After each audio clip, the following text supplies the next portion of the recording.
Hell yeah. So yeah, Home Depot's Scratch and Dent. Scratch and Dent. If you're in like the Baltimore, Maryland area, Second Chance, or if Mhm. you've got anything like that, oh my God. I donated my entire office suite. My entire office, which is a 5-office suite. So it was 5 couches, a whole bunch of big executive desks, Yeah. water coolers. I kept the mini fridge, like Yeah. light fixtures, everything. I donated all of that to Second Chance. And when you go there, there's just a whole bunch of like home furnishings and like Yeah. outdoor stuff. Like you can buy whole marble mantles, like for fireplace surrounds, because when places do like demolition, sometimes they'll take them out like whole, and you can just go and it's like $60 for this huge ass marble thing. Those are thousands of dollars. Those are thousands of dollars. Look, Those if I are show up on your Bella. doorstep, and literally, if I Bella. show up on your doorstep with a trailer in my mom's SUV, just Is let it me in. haunted? Can we get haunted stuff? I guarantee you they're haunted. I guarantee you everyone who works there. The other thing about Second Chance is they preferentially hire people who have previously been incarcerated. So Hell yeah. Oh, yeah. and love nobody that. there is going to tell you whether or not it's haunted. They've seen worse. That's Very fair. Valid. Yeah. Very valid. Yup. Ghosts ain't Absolutely shit. fair and valid. It's a really cool organization, and if you don't know about it, or if you should check them out. If you're not near Baltimore, then that's fine, I guess. I think none of us are actually near Baltimore anymore. You know what? I'm Travel. so far. Just travel. So far. Yeah. I am so far from Baltimore. We're gonna fix minimum, that, I too. think, 14 hours for me. Yeah. On a drive. You know what? I'm gonna look it up because I don't know. I just know that that's a track. I feel like it's like a day for you if I'm remembering our drives up from Yeah, I think it's like 15 hours, maybe. Probably. It's a long ass Probably. drive. Yeah, that 'Cause you're on sounds 95 up. until you want to die, and then you just keep going. It's like the entire state of Georgia for you. And then the Carolinas. And then the Carolinas, And- yeah. And then Yep. Virginia. And Virginia. And then Virginia. Virginia, I always forget how big Virginia is. It's so big. Yeah. Virginia is Right. huge. It's huge I and forget that unforgiving. I'm at the opposite end of my state from everything else. And so like I'm like, yeah, 6 hours to Knoxville, that's an easy drive. And then I'm like, oh wait, the other 6 hours The to other 6 North hours. Carolina where my family is. Yeah. Come here, sweet girl. They're crazy. Yeah. Is a baby making an appearance? She may. She is deciding where she wants to sit. Okay, that's valid. I didn't pet her. My child used the cat treat today, and I'm so proud of her. Aww. When I tell you, like I almost wept grown tears because I was like, I didn't have to build that for no reason. Legitimately, she would sleep next to it, or like, oh yep, 100%. She played with the string that was a part of the box, but like would not get on the cat tree. I even tried to trick her onto it with treats, and then I get up from my break at work and I just see her just chilling in one of the things. I was like, sure, we'll take the win. I don't know. Dingo. That Dingo. one, He's a that baby. terrible dingo, she's doing it now, but I bought her that bed that she's going to go there and lay down on. I think like a year and a half ago, and she's only just started using it. Oh, of course. I've tricked all my cats. They make catnip spray. And everything I want them to spend time on gets the catnip spray. Everything I don't gets the no scratch spray. Oh. That's I'm so glad that they smart. understand that. Our cats do not. They have the opposite reactions to those. They're ambivalent. Catnip does not work on these dumb orange babies. And if you're like, don't chew it, they're like, oh, chew it. Yes, correct. My kids go into this. Right. They don't hear the no or the don't. What are you talking about? For me. This is for me. It's not for you. All right. I think with that though, we are all here for the first time ever. And that is incredible. Hi, we are live from the apocalypse. We are a not-for-profit TTRPG studio that raises money for aid organizations and good causes through making content like podcasts and streams, like the one you are about to see. Currently, we are in another blackout to call for the ceasefire and to focus on raising aid for Palestine. We are streaming tonight, and we do ask that the reason we're streaming is because we are raising money for Doctors Without Borders. Normally, we strongly encourage you to do things like not subscribe or give us bits or any of that made up currency. Today, we very much say do not do that. Any money that you would put to us needs to go directly to Doctors Without Borders, and you can do that by just clicking the donate button, which is where the subscribe button would usually be. With that, I think we're going to get into introductions. That means, as always, I'm going to start with you, Steph.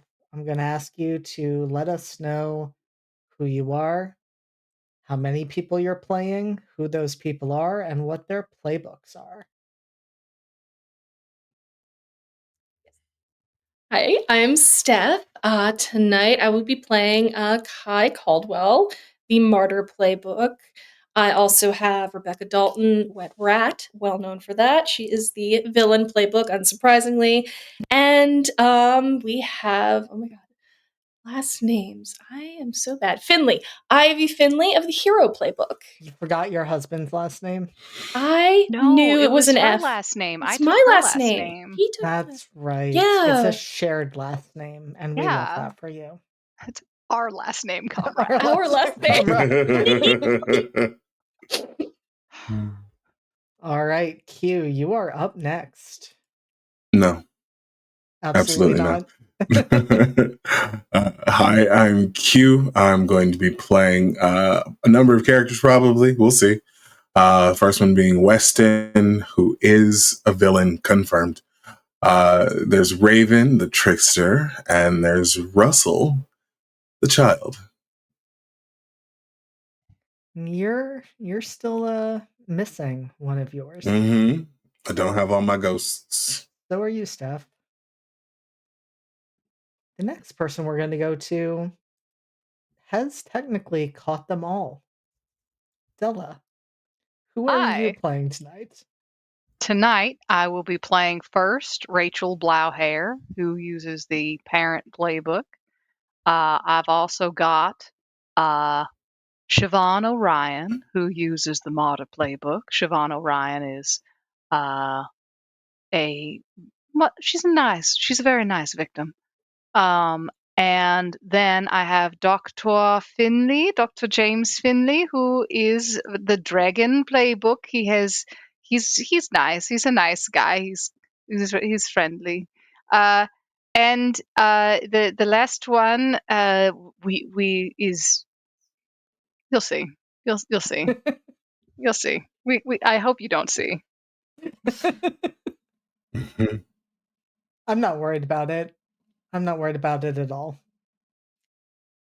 And last but not least, we have our newest member, Cass. You do not have to introduce everyone who we haven't seen yet, but remind us who we have seen so far. Well, we have seen, hello, I'm Cass. We have seen Dr. Mara Voss, totally normal, completely innocent little meow meow. Absolutely not. Look, there's a reason JD and I get along so well. Totally innocent, never done anything wrong. Yeah, that's Dr. Mara Voss, who is definitely actually a doctor, PhD. And then there's Gwydion. Gwydion is the trickster playbook. Also, just a normal person. Never done anything wrong, ever. No, it's done a lot of wrong, but fine. Dead. It was Doesn't mostly matter. very funny. I'm so excited for the two of you to potentially interact. I know Gwydion and Thurston fought. I know they did. Wait, Did you say Gwydion and fought Thurston what? or fucked? I said just need yeah, to I know. Oh, yeah, because I also very much misheard that. I said And fought, but I'm sure I mean- Raph and Cass can decide if, the fucking was there too. Who knows? God, please So, but no. that I little mean, freak, though, Little the freak. white Yeah. tie. I mean, listen, if you can grab him, hold him by the white tie, then maybe. You make like Q and I are on the same wavelength there. Like, yeah, like Gwydion might have been just like, Well, Just just to see how it works, just you to know what I see. mean? Yeah. Just to see how it works, you know. For the Feel that. story. Story. Yeah, and absolutely. then maybe the next day was the suggestion for, fire. Yeah. You actually hate this. No redeeming qualities. Burn it all. It's fine. Incredible. We've gotten some very interesting energy joining us in this game these days. It's always been interesting energy. Honestly, I do think we have a mixture of some dating sim, some crime mystery, some horror movie, some fun. Just some fun. Just a little I bit of fun mean, as a treat. dating sim might be a stretch, but the rest I'm with you. You loved me Anyone's once. dating so much as fucking. So. Yikes, gotta go. Gotta go. Look, my instant reaction was to go hot. Not untrue. Yeah, Not incorrect. Good to know. that part. This is going to get delightfully unhinged, and I cannot wait. I think with that, actually, we are going to get started. And so, as a reminder, in case you are tuning in to this 15th episode of Redacted, this is a psychological horror game. It includes themes ranging from cults, cult activity, gaslighting and manipulation, serial killing and ritualistic killing, body horror and gore, burning and being burned, drowning, medical abuse and neglect, child endangerment. Stalking has come up a handful of times. I'm not thinking of anything additional that I'm expecting to come up tonight, though we shall see as things unfold. You did mention one to me earlier today.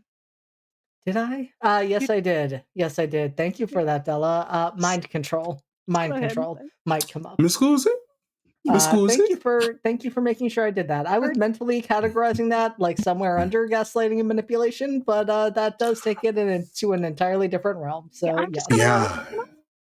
Okay. Hey, quick question. What the fuck? What's up? What's What up? the fuck? No, that was my question. Yeah, no, what's up? What the fuck? No, go ahead. Yeah. Okay. I just need you all to know that everything is fine. Keep using that word. I do. Okay.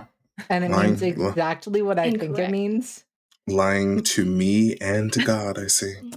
Always, Q. It's never going to stop. God. Heathens. Lying to which god? All of them. I mean, Derek. just carte blanche, really. No. Honestly, mind control was like the least surprising addition. I was expecting something worse.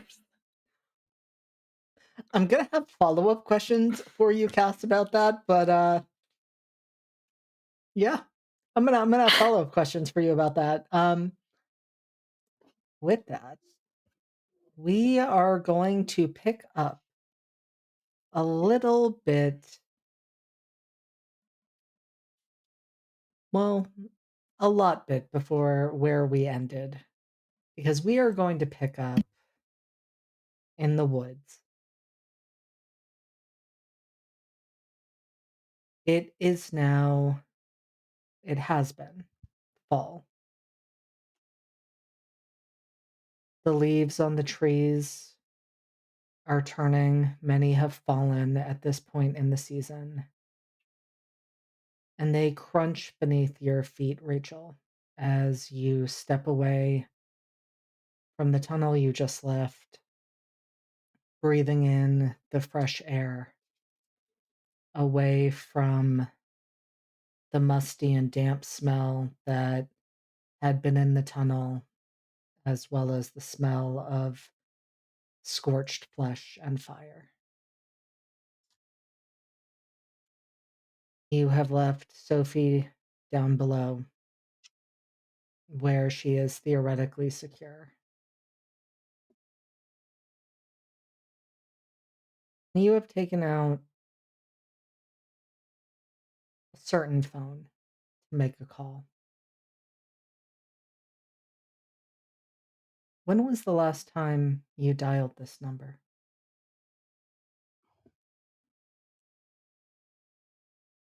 I reckon the last time I dialed this number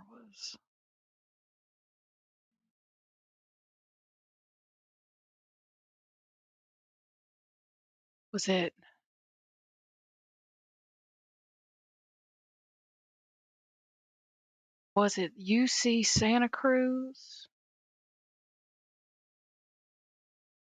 The nuclear lab?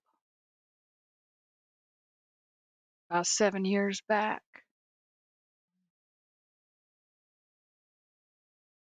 I think that might have been it.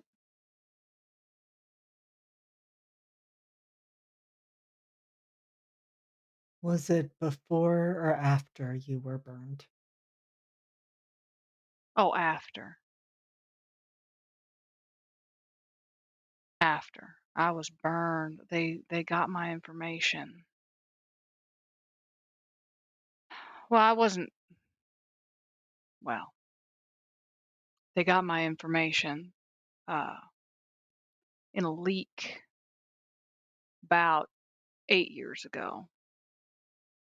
And Santa Cruz was. I knew I wasn't safe, but that was the first time somebody found me. And I made sure it was going to be the last time that anybody found me. That's when I went out east, and back out east, closer to Langley than I'd like to be, if I'm honest, but way far away from people.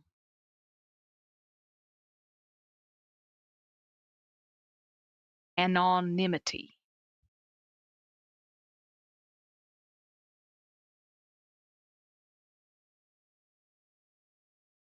How are you feeling as you make this call?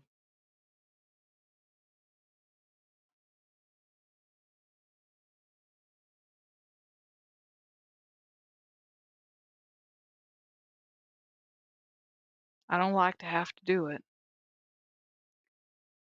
There's a certain degree of muscle memory that comes back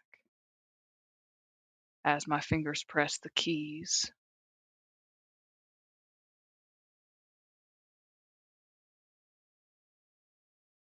They're heavy, these old satellite phones, big old brick motherfuckers. They're not like little iPhones.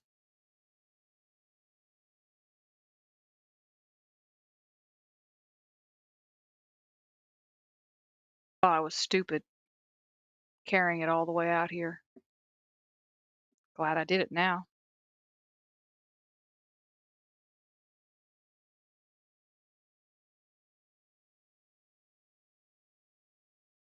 It's been 7 years, Rachel. What makes you willing to dial this number again at this time?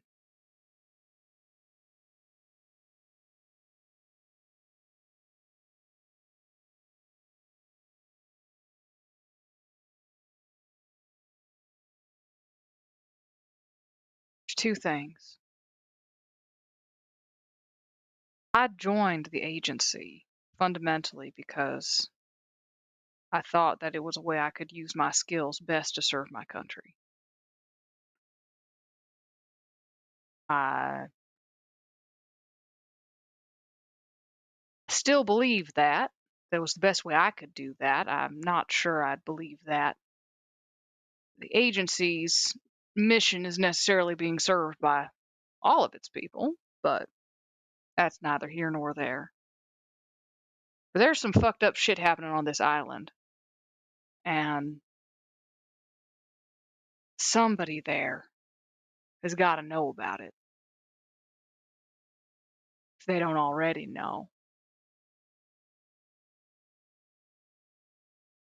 Second is that Sophie's death needs a good cover-up.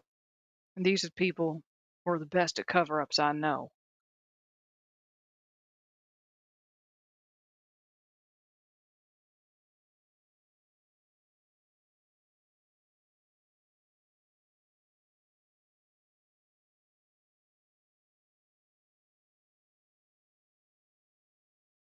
And so you dial the number, Rachel. Do your fingers hesitate at any point?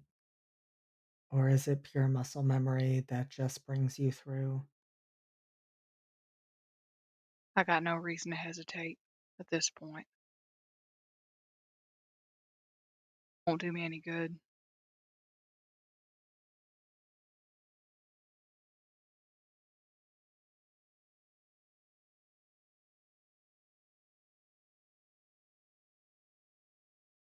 When you last called,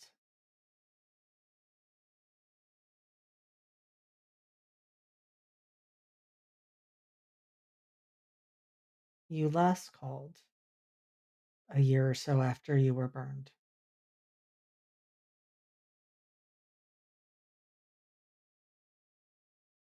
Was your handler still the same then?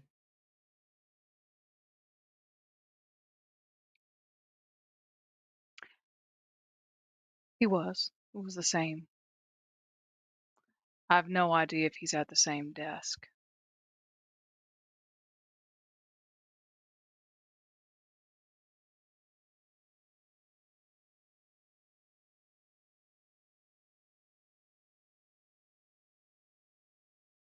What was his name?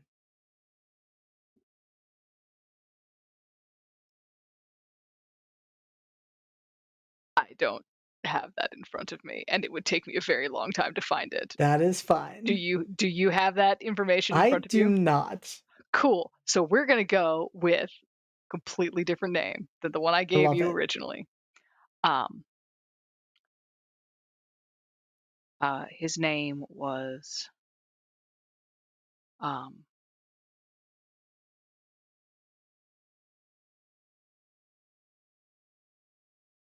Jason Richardson.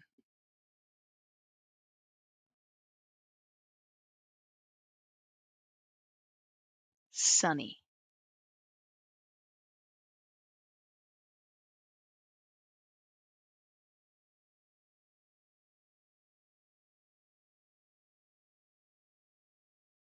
And so all of this is very familiar, Rachel, as you move through.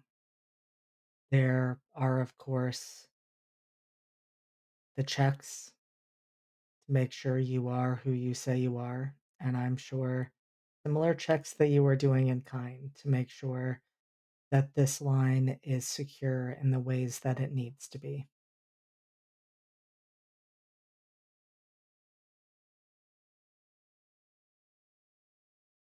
It is all professional. It is all direct.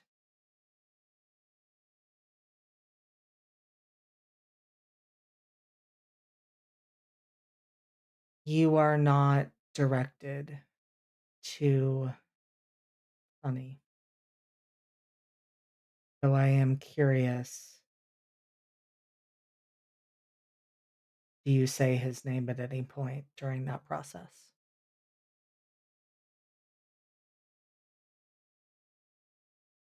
I think so. I think at the very beginning there would be a moment where, as sort of part of some of the checking, she says the name of the person she's calling for, and she would say that she's calling for Sonny. Not his full name, just the nickname. Once it's clear that she's talking to the people she intends to talk to, and has made it relatively clear that she is who she says she is.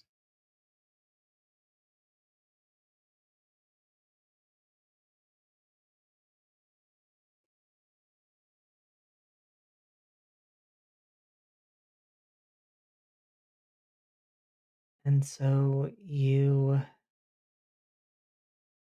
say that name, and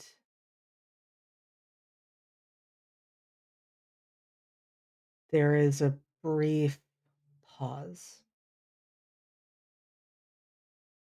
before you are told he no longer works here.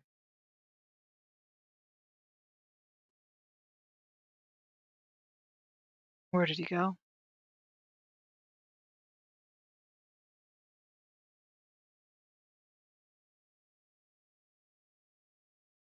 6 feet under.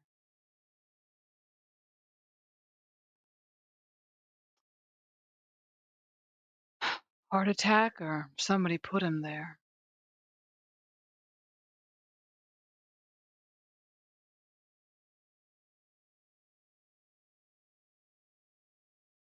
And there's a pause that says everything before the person says, someone put him there. Well,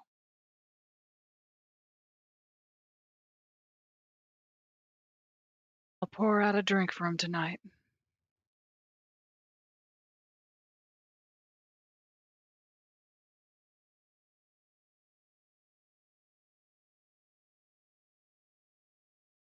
I can get you where he's buried. I'd appreciate that. Thank you.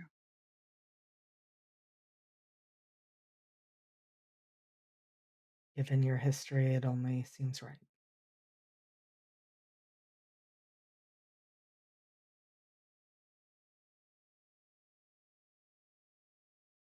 Well, who can I speak to then? I have some information to pass on and some favors to collect on.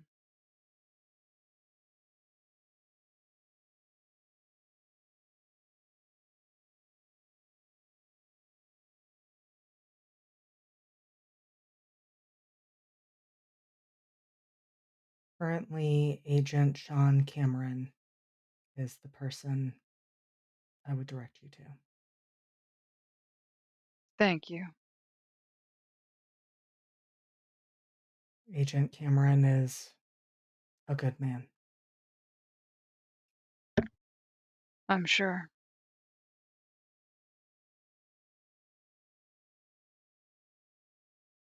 And there's a click, and you're transferred.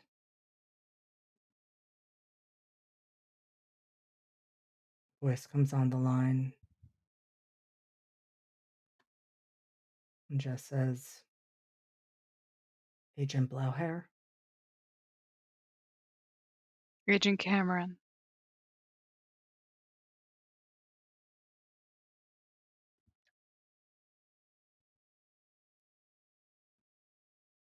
I'm gonna cut to the chase because I don't have much time. What do you know?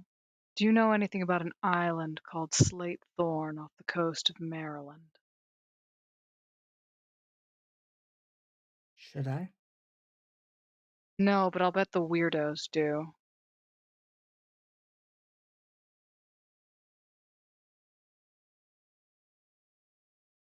Are you calling me just to ask a question?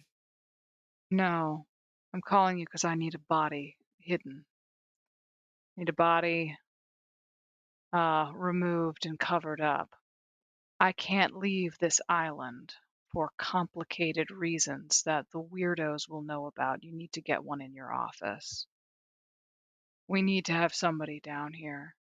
Somebody who's actually connected to the agency.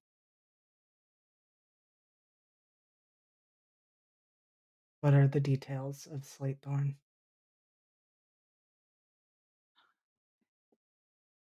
Rachel rattles off the coordinates of the island. And then she says, We're dealing with, as far as I can tell, some kind of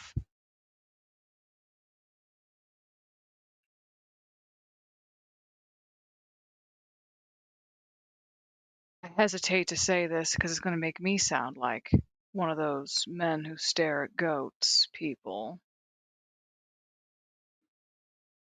But there's either some kind of mass hysteria going around, or there's something going on with actual human possession. There's things happening here that are not, that I cannot explain. I need the least weird weirdo to get down here.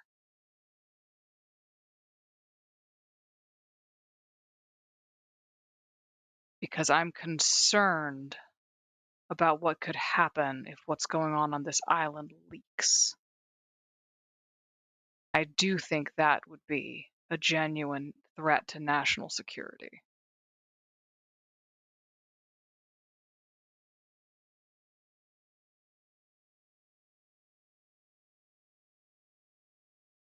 What do you imagine happening?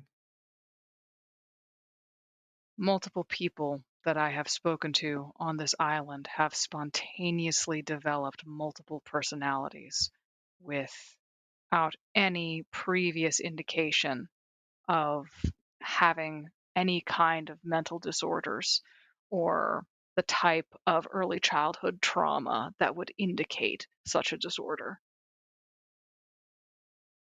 Far more than you would ever see in the population. These people, these other personalities appear to have access to the memories of the present day individual. I am concerned that if this is a thing, if this is a thing that is replicable off of this island, this is a very easy way to access a great deal of state secrets. All you need is someone who's suddenly become convinced that they are a small child, no drugs needed, nothing, and you ask them, what does the actual body you're in think about launch codes? Do you know any funny strings of numbers? Do you know any interesting passwords? What's your body's mother's date of birth? And suddenly, somebody's got access to everything.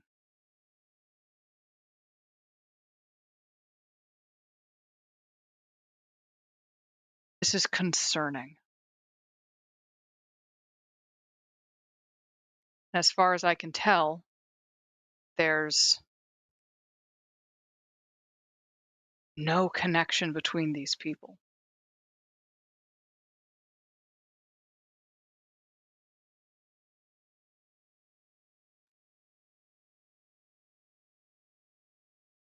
You've done this work for a long time, Agent.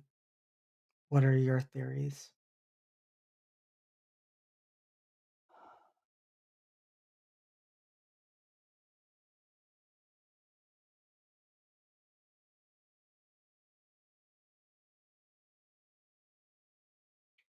None of my theories make any damn sense. That's why I need somebody who knows something about this sort of thing to get down here.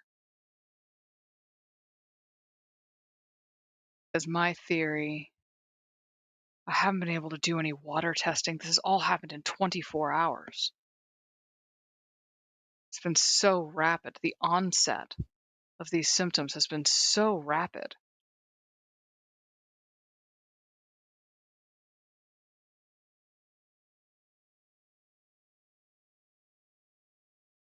I want to test the water. I need to test the soil. I need to test the food these people are eating. I need to interview these people, figure out what's going on. I haven't had time to figure out what's going on here, but I know that this is a concern.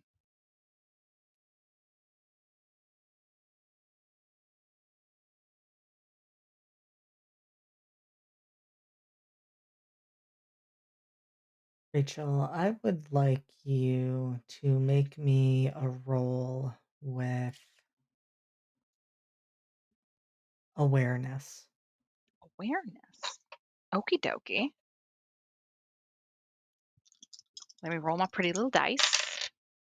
There, okay, well, let's see. That's an 8 plus my awareness, which is. Okay, so that's a 10.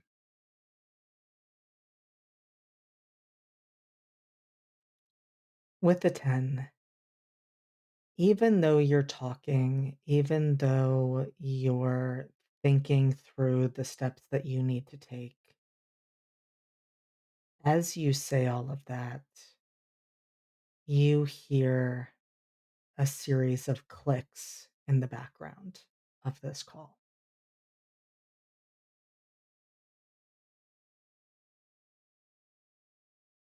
And there's a few beats of silence when you finish speaking.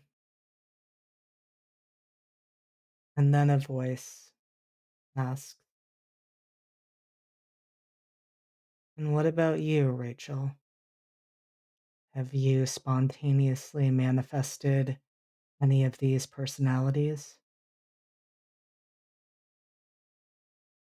Rachel's not going to answer that. She's going to wait till Agent, what's his face, says something. He doesn't.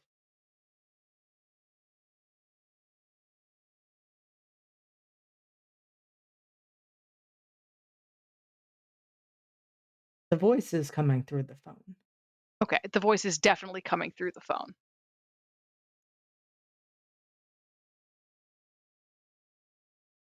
No. No, I've been able to keep myself together.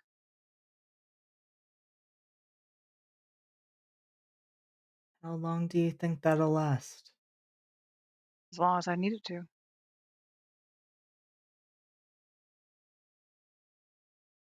Because you've never broken under the stress before? Not yet.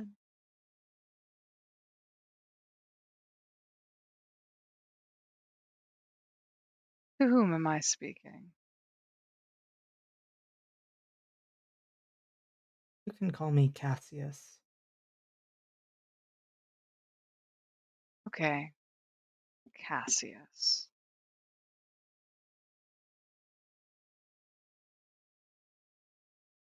Who are you? How did you intercept this call?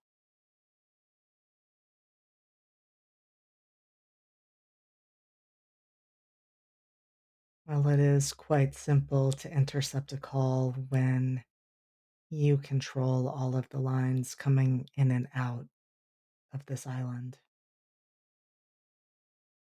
Oh, in like 2 minutes. Okay. Like, it's going to be a minute. Okay. I can pause on you, Della, Yeah, if no, you need to sorry. run. Sorry, give me 2 minutes. Let's finish this up and then I've got to go read a book. To Theo. Sorry, what was that? You control. Interesting. Even satellite. Everything. Cassius. Rachel. That's pretty impressive.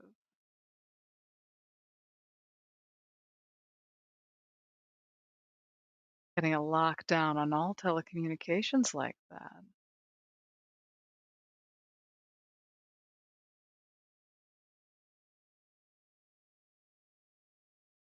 Your flattery is not going to amount to much. Oh, but it's freely given. I am impressed.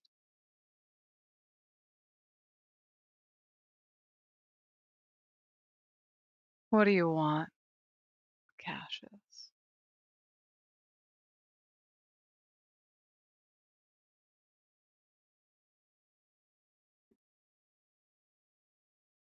There are many things that I want, Rachel, but doesn't really matter what I want. This is much greater than me.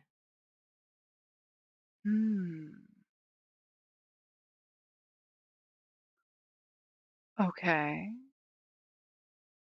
What does the greater forces beyond? What do the greater forces beyond want, Cassius?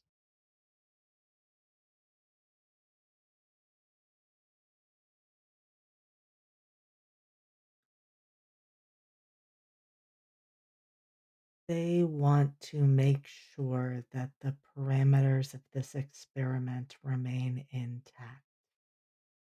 Ooh.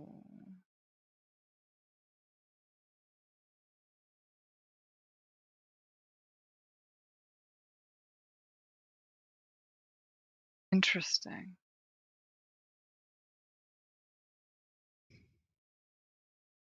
So, me running and telling my old friends about you. Does that mess things up for you? Would that cause a problem?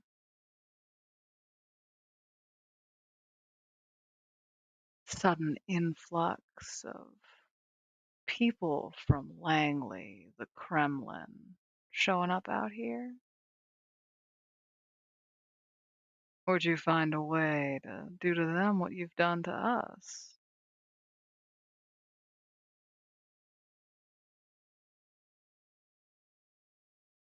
Oh, Rachel, we are already so many steps ahead of you. If you think that you could have any of those friends, Sweetie, winners don't need to gloat.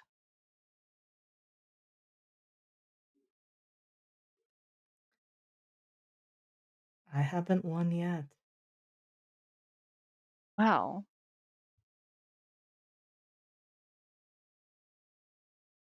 say less, darling. Please, Cassius. Since you're talking to me, I'll assume that our conversation doesn't break the parameters of your experiment.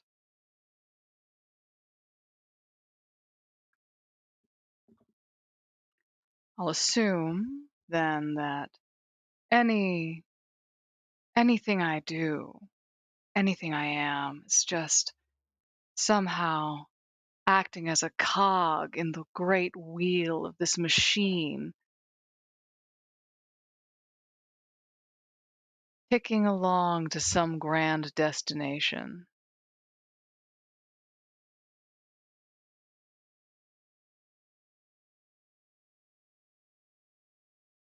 That's where I would say you're wrong. Hmm? And that's what makes this type of experiment so much more interesting. You're all people with free will, and certainly one can make predictions. It was certainly predicted that at some point you would make the call as you just did.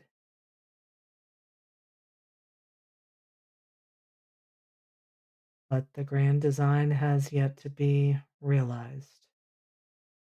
And the only thing we care about is that we see where that path leads. Oh,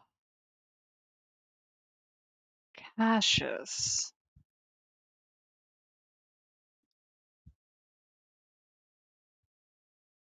You sound like Dave. I used to work with this guy, Dave. See? Old motherfucker. Old school. He worked on MK Ultra. A lot of the same shit A lot of the same. A lot of the same stories. We're doing it to find out what happens. It's more valuable because these are real people. We want to see what they do. We want to see if this will actually enable us to do, well, in that case, literal mind control. That didn't work. Say, it gave a whole lot of people schizophrenia and a whole lot of other people some serious psychological disturbances and ruined the agency's credibility for a very long time. Not that we wouldn't have ruined it with the Bay of Pigs anyway, but that's a story for another day.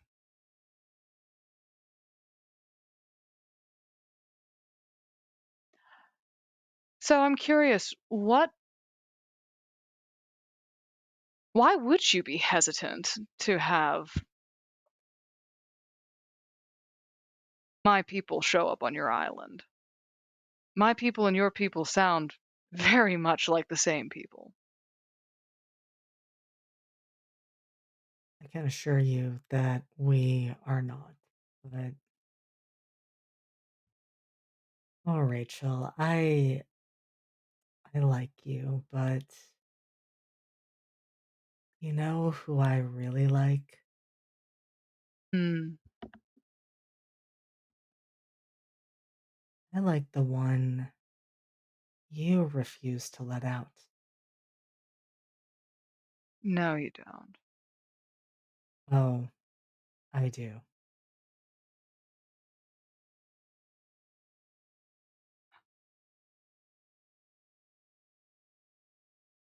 How about this? Let's get coffee sometime and I'll introduce you.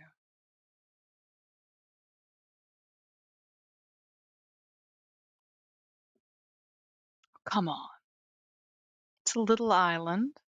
I can't shoot you in a way that'll matter. You'll probably come back in somebody else's body in a couple of years.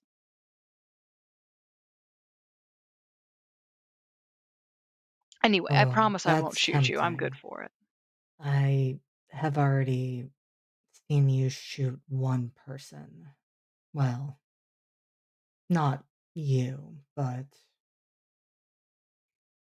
Yes, it gets confusing. I'm sure. Only one? You only saw one of those? Interesting.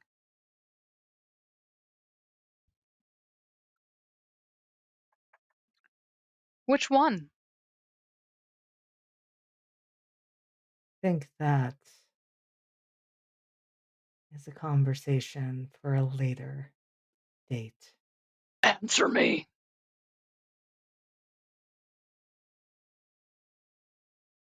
There you are.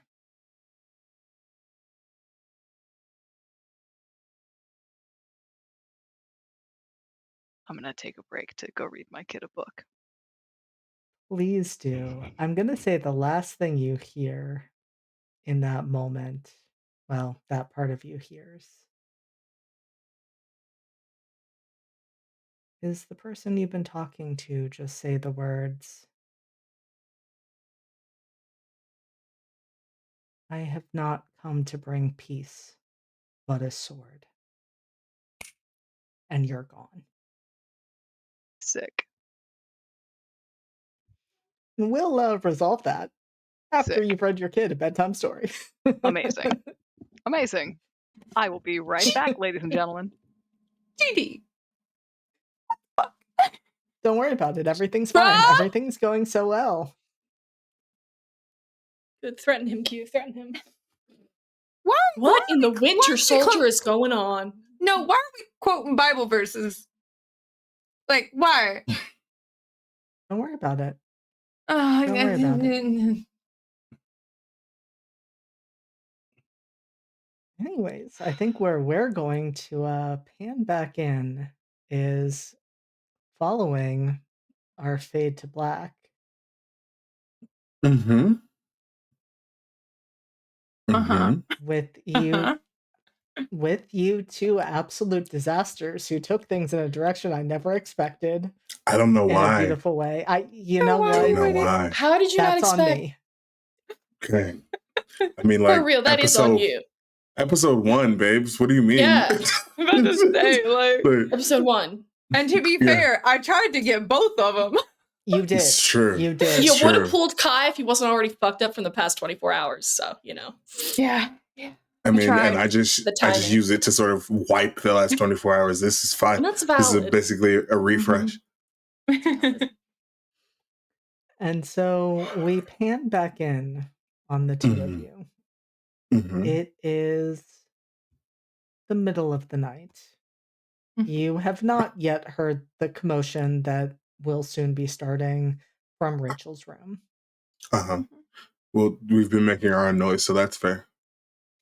How do we find the two of you?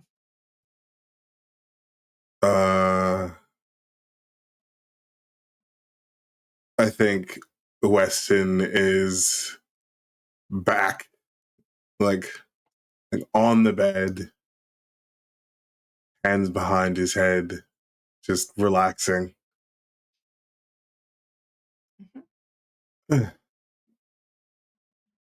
Not bad.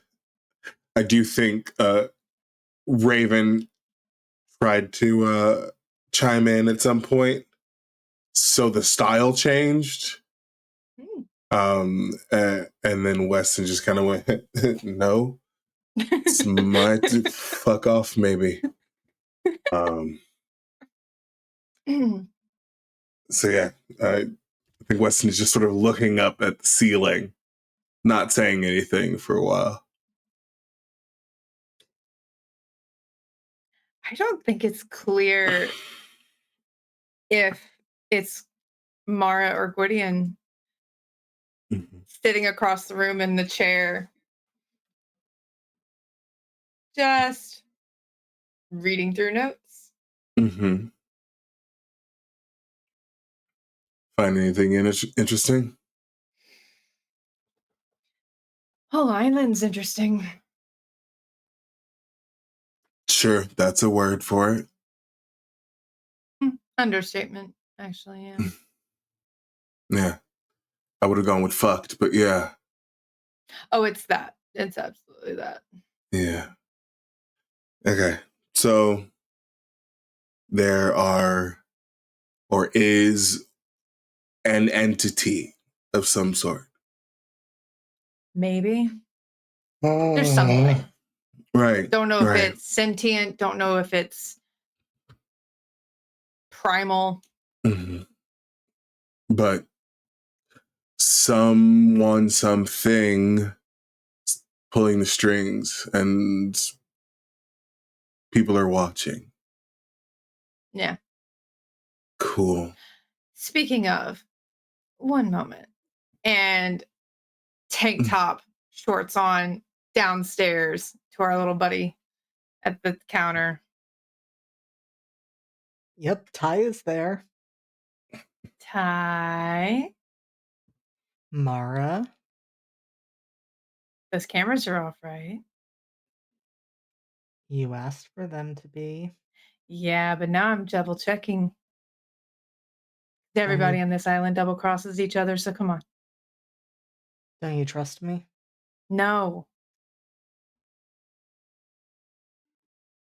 We have a deal.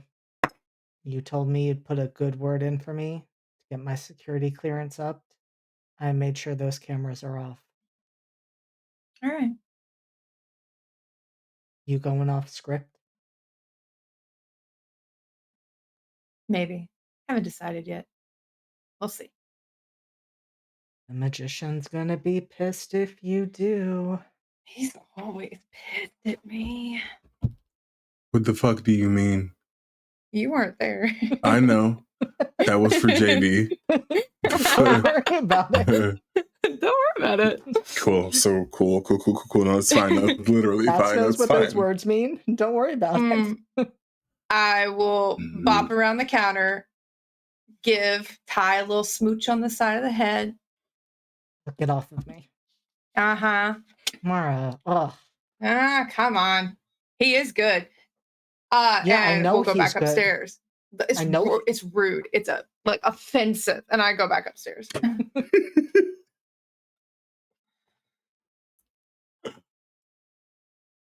So, Yeah, there's an inner circle. there's a few circles from what I Cool. can tell. All right. I went in.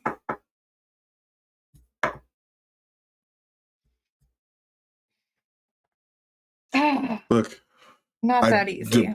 didn't say it was going to be. What needs to be done?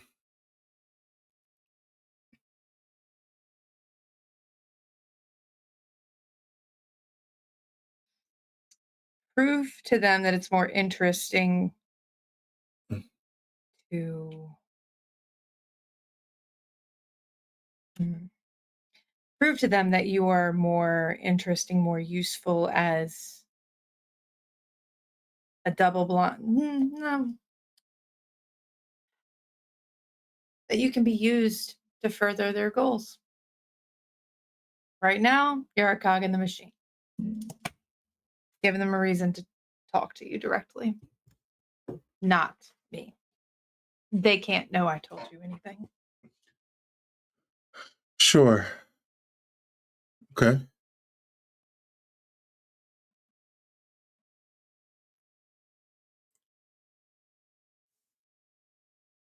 You ever watch The Truman Show? No, that's after my time. You see a switch happen. It's a bit Raven. high. Sorry, you said interesting. Fair point.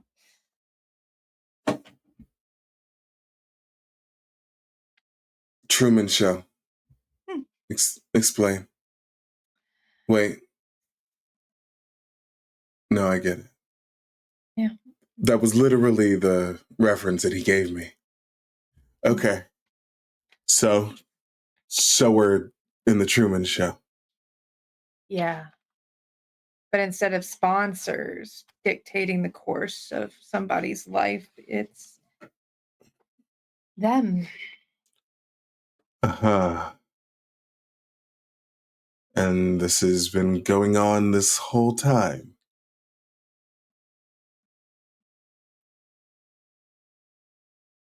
Interesting. Okay. So they want an interesting show. No. See, show, not the bit. What they Okay. want is data.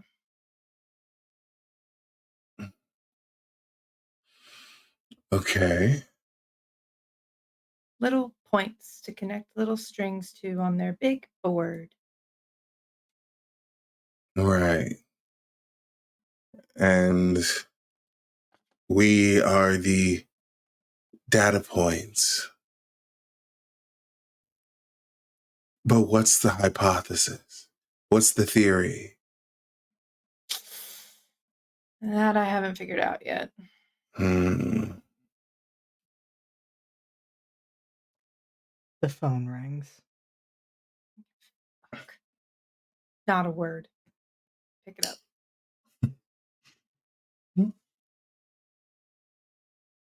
It's Ty, and he sounds a bit nervous and says, "How much longer do you need?" 30 seconds. And I hang up. And I look at Raven. Yeah. Raven, Weston, and Russell. Hi, buddy. Not a word. In about 10 seconds, those cameras are going to come back on and we'll be listened to. Okay. And I just flop onto the bed, half on top of Weston/Raven, and look like I was a lot busier about 10 seconds ago. Raven plays along, obviously. Now, I mean, I could probably go for another round, but I think I'm ready for this day to be over. What do you think? Sure. Okay. If you're not up for it. Whoa. Whoa, whoa, whoa, whoa, whoa. That's not what I said. But I heard. I'm trying to be responsible. No. Let's look, it's been a long day. As traumatic even. Annoying mostly. Traumatic for the kid, I think, though. Yeah. Which, I guess. But I think I really figured probably would have been used to that, you know, with the whole fire situation.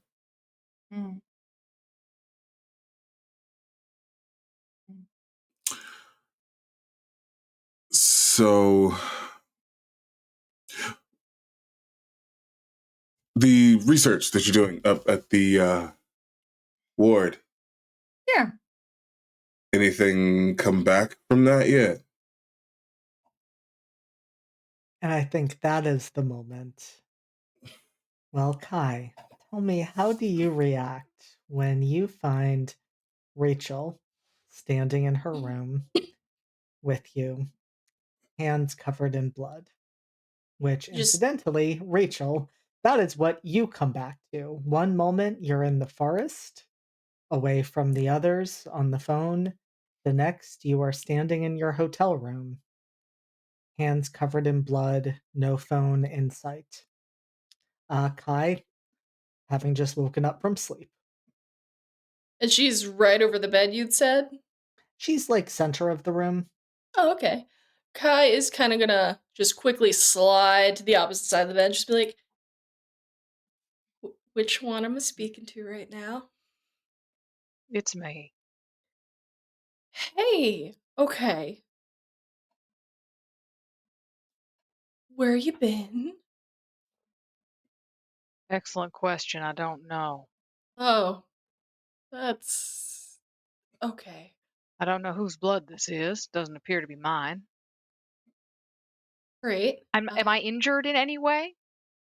You look perfectly fine. You're a little dirty, like some twigs, leaves, that type of thing, but the sort of mixture you would get walking through the woods, not like you were rolling around in a fight or anything like that.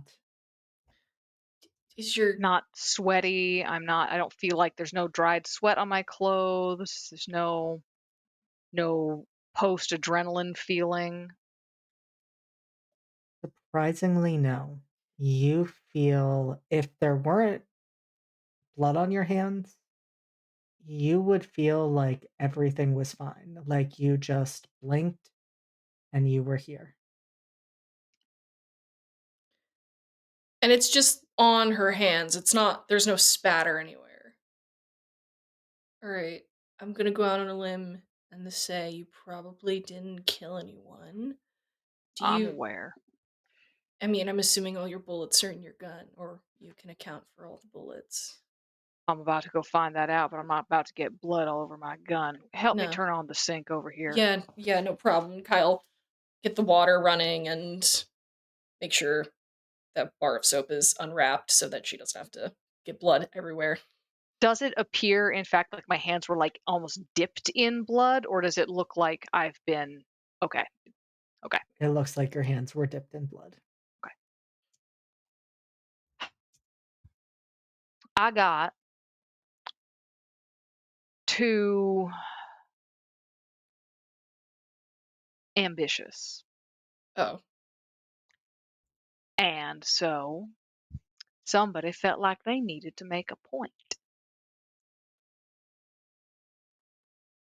Which somebody? Is it one of the townsfolk? I'm assuming not the mayor, because as far as I know, he's in the wind. Which is great. I'm guessing your call with your agency went to shit. Or whoever you work for, your boss, your friends, your whoever. Oh yeah, it went real bad.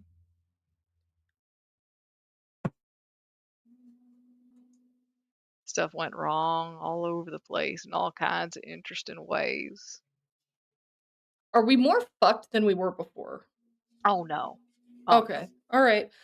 Cool. Okay. no. No, you see, the people who are running this experiment just did something they shouldn't be able to do. Ooh. And I gave them their coordinates. So the thing of it is that the people I used to work for are, well, they're not always that smart. They're certainly not always that loyal, but they are very sensitive to embarrassment. It's government type agency. Okay. You don't need to specify which. Got it. Um. So you So, gave them our coordinates? and then the people who are in charge here did something they shouldn't be able to do. Someone's in charge Abruptly. here?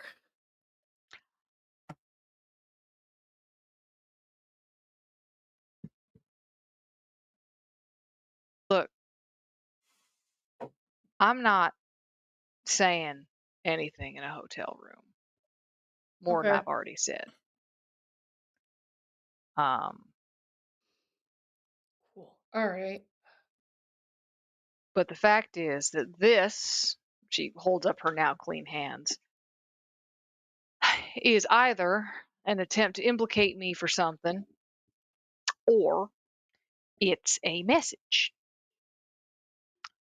I mean, To me, to tell me to stop being a nosy bitch. well, then they could just let us go the fuck home. Oh, no, they ain't gonna do that. Well, then they should shut the fuck up about us being nosy bitches then, huh? What else are we the fuck supposed to do? We don't live here! Well, that frame of logic, I suspect, is not gonna work on these people all that well. These, these people are like Thurston. Oh. Oh. Or, yeah, probably closest thing you're gonna get to. Or you're a student. I You was a ever, student. right? Well, you're in theater though. You ever have one of those directors who's not actually a very good director, Oh, yeah. but they're Yeah, I've like seen a all bunch. right. They're all right at like the doing the directing bit, but they're clearly in it for a sense of secondhand power over people, Yep. and they just really need that. That's, I reckon, the kind of personalities we're dealing with. Shit. Okay. I'm used to it. I reckon you probably are too, at a certain degree, to a certain degree. Um, but evidently they can turn off your full consciousness and cause you to dip your hands in. Wait. Okay. Hold up. Oh, I have Ha- no memory of this. I was on the phone in the woods about, what time is it? How much time has passed, JD? Been about 4 or 5 hours. So what makes you think they switched you off as opposed to someone just coming to the surface and riding you like a bike for a while?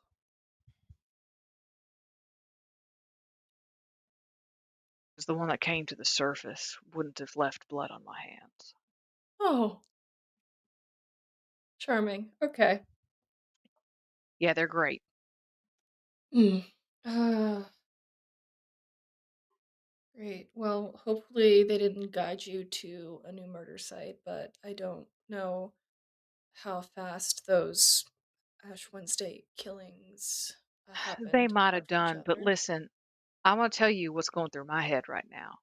Yeah. Next time one of these people fuck with me, I'm putting a bullet through my brain pan.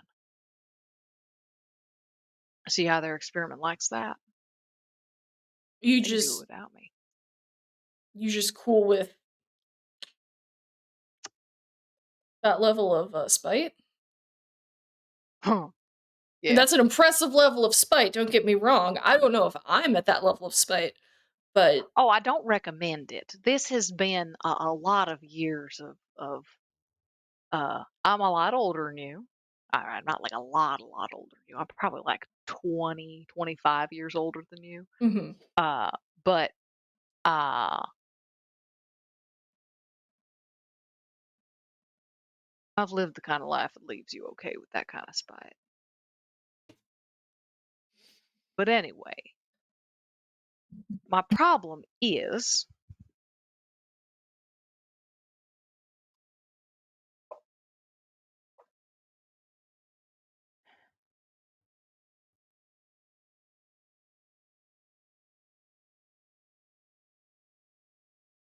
I don't know what my fucking problem is. God, I don't know what the fucking problem is here. I'm going to bed. Fair. I'm going Uh, to sleep. I should give you a heads up. We got a ride back from the woods with geologist, I think she was, named Mara Voss.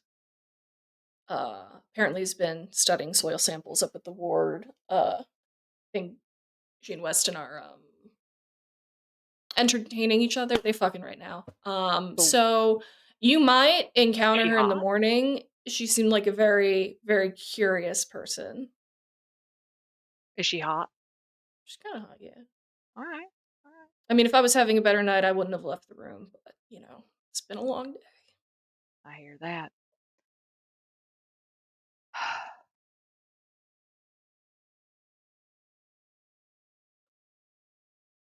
It's been a long day.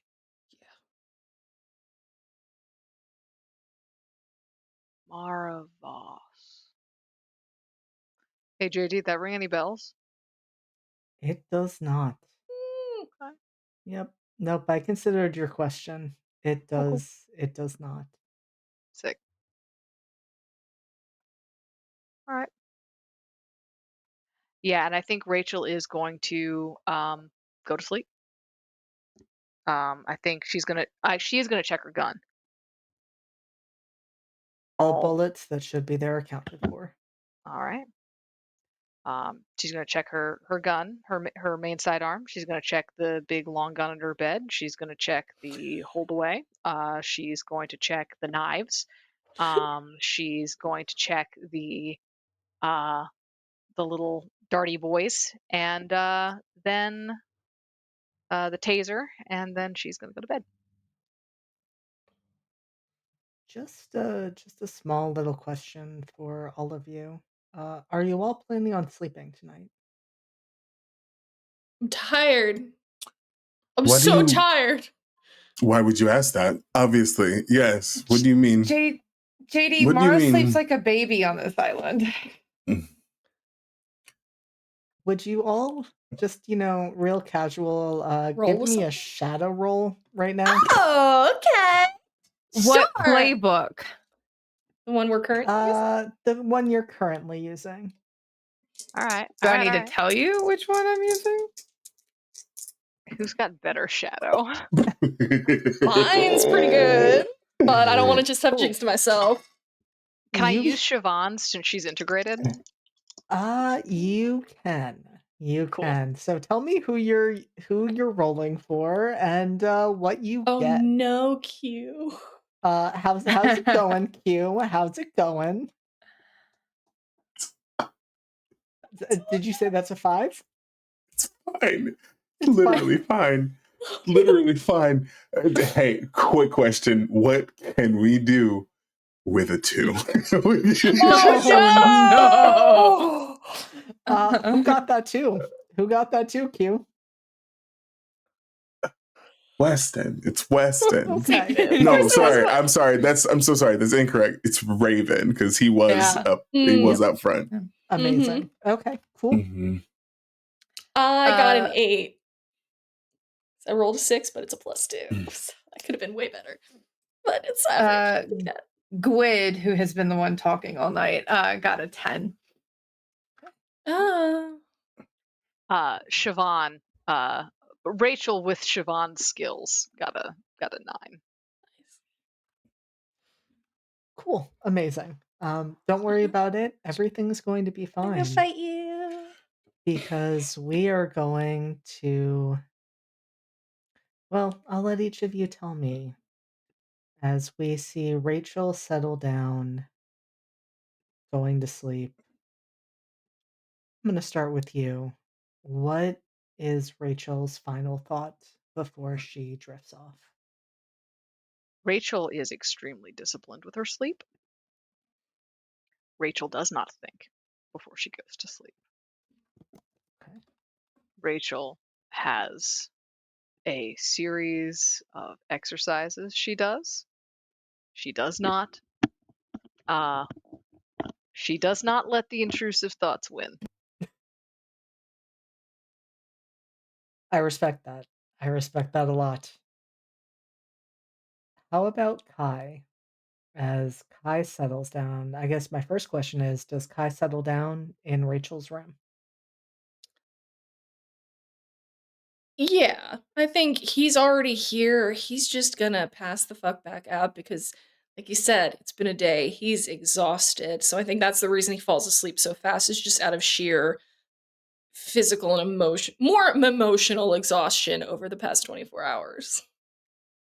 What's his final thought before he drifts off? Why is this so fucking complicated?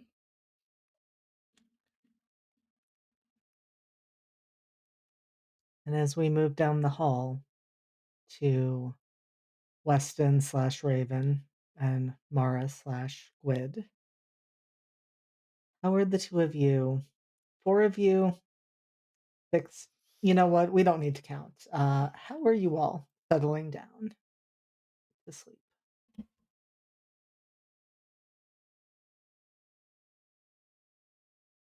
I'm going to start with you, Cass, actually. So the thing is, Quid's had a lot of practice pretending to be Mara. I don't know that Weston/Raven knows they've been dealing with Gwyd the entire night.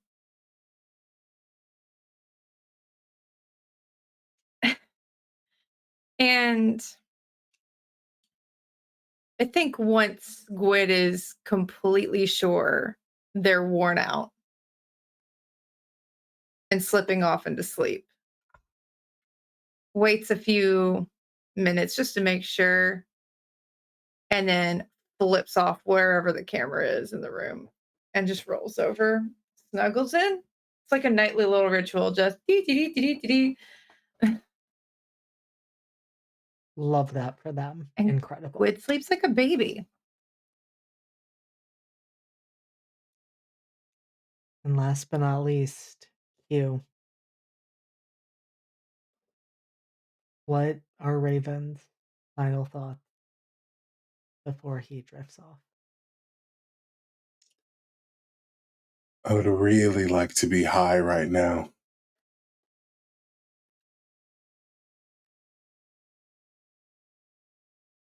Maybe you'll get your wish, Raven. One can only hope.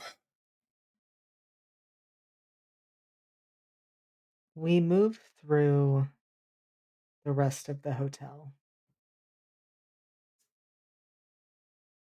Strangely empty as it has been the entire time you're here. There are no sounds of muffled TVs through doors, low voices of people talking. Nothing like that. It would almost seem that you are the only occupants of this hotel. We move down the stairs into the lobby. We pause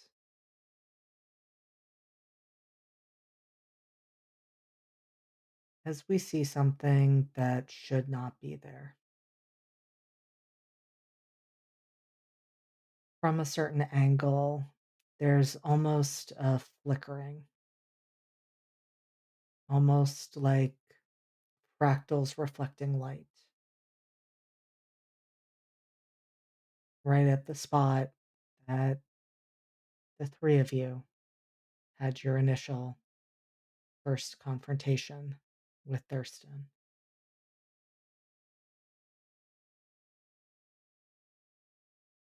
And we see Ty, who, much like in his interactions with Mara, is not awkward and stumbling over his words, but moves with purpose. We see him hold up several different pieces of equipment, taking readings from that space.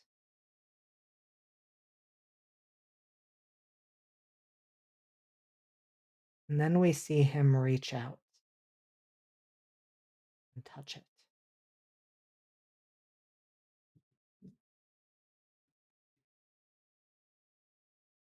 And we see the moment reality begins to break apart again, like a mirror shattering. And Ty falls into endless reflections of himself. And that's where we're going to take our break. What the fuck does that mean? Look, Mother Nature had to make that really fucking scarier because as soon as you said he reached out, thunder. Boom. And I was just heard like, that. Heard that. Yep, sure did. No, it's fine. Oh. That's literally, no, this is fine. Everything's fine. We're doing great here. We're Damn having a it. wonderful time. There Why goes my Mm, Why intern, the man. fuck did he touch it? No, Della, you are muted. Clearly, this boy did not watch enough of the Latinos against spooky shit. Yep. Oh, Yep. yes. Because Latinos. that would Los teach him spookies. to avoid Los Latinos. Love that Spookies. Los spookies. Incredible. Love we're that guy.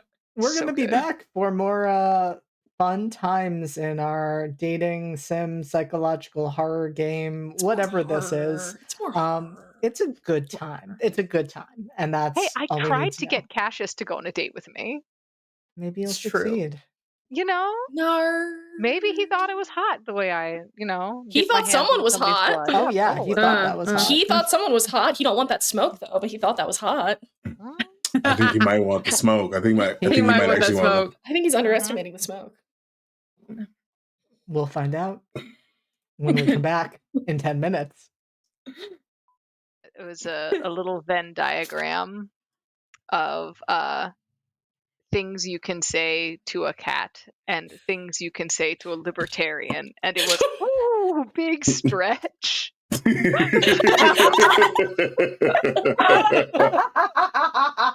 Ooh, Oh, incredible. I'm sorry, No, I'm sorry, Incredible. Sid. I send Oh it to my my God. husband every so often. I gotta find this. I need to post this in the family group chat. I'm sorry. Hold on. Like the full family group chat for even the people that I don't talk to for a reason. Good. Mhm. Just drop that bomb and walk away. Yep. Absolutely. I Let them unmute fight. this chat every 6 months to pull this shit, and my mom yells at me every time, and I'm just like, They can "Where do you ignore think it. I got it from?" They could ignore Right. it. So I get it honest, babes. Yeah, I'm here to start shit. Just in case you forgot what I do. Mhm. I came to be a problem on purpose. Yes. So good. And I think with that laughter, we are going to jump directly into the horrors. And so, for anyone who joined us after I made this announcement, this is a game that includes themes including cults, cult activity, medical abuse and neglect, manipulation and gaslighting, fires and burning, drowning, mind control, references to suicide and self-harm, murder of ritualistic types, and just in general. I think that covers most of the content warnings. We're about to jump into several for the record. Oh boy. We're going to start with the person who got a 2 Oh, on their Who roll. was that? Who did that? Oh no. You know, I can't remember. I can't. It's almost coming to me, but Oh, okay. Well, hey, listen, when you figure it out, good luck to them. yeah, no, really. You know what I'm thinking, Q? Why don't we just start with you? Interesting. Because you said you're going to start with the person who got a 2. So that's... I did say that, didn't I? Yeah, but you know what? The show must go on. You know what I mean? We adjust. Yeah, okay. I might have forgotten. It might have been like a 12, but we're gonna start with you. Certainly. Also, just preemptively.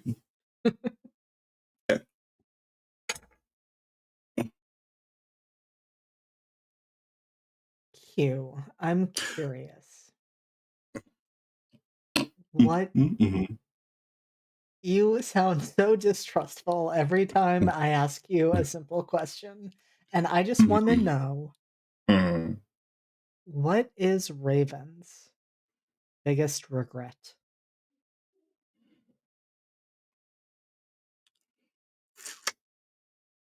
Not getting out when I had the chance. And I think there are several points that he can point to where that might have been the case. The first time when he first joined and he realized that everything was a bit intense, all for a hit. And then he was in and he saw just how deep the rabbit hole went. But the leader was charismatic, resourceful, and Raven was never wanting. And then near the end, where the web was woven just a bit too chaotically, the little spider was lost in the trapping of his own design. And, well, the only way out was to slip away quietly. But the thing that kept him in the cult was also what kept him on the island. And that's how he found himself in a body that does not belong to him.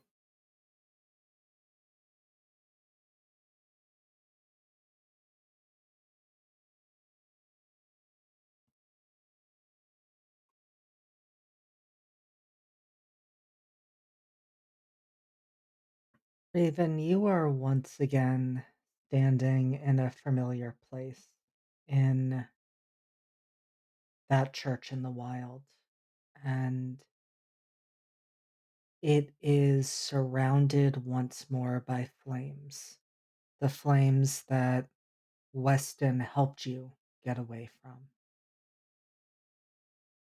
And you have just enough time to feel that panic, that natural terror of being this close to flame, to feel that fight, flight, freeze instinct kick in, to feel the heat against your skin, the sweat breaking out even from the distance.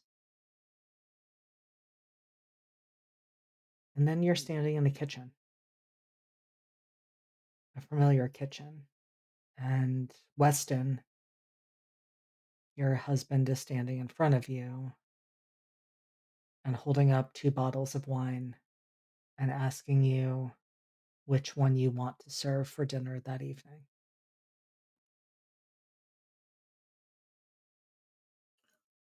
It's red meat, so red, obviously. Obviously, of course, Weston. Like, I didn't spend all that money for the wine tastings and the classes for you to still ask me.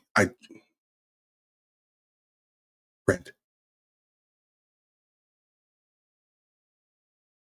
And your husband, Cameron, looks at the bottle of red wine, and you see his brow furrow. And he holds it up to the light. And the liquid looks dark, almost black. And he brings it down and looks at you and asks, "Are you sure?" Let me see it. Let me see it. He hands you the bottle. I'm going to check it as well.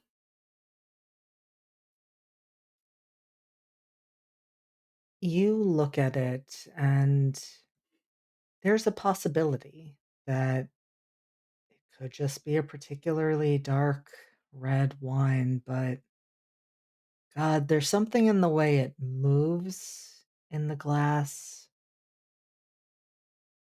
It reminds you of blood. Dark, congealed blood. Cold blood.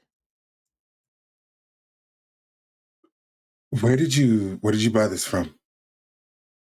I brought it up from the basement as you asked me to. From the wine cellar, of course. No, I know where you got it from. Where did you buy it? Where did we buy it from? I believe it was at the vineyard when we were out in California. I'm not sure which one. We were on that wine tasting tour that day. Right. Yeah, the black-owned vineyards outside of Napa. Does this look like? Looks like blood. I'm gonna open it.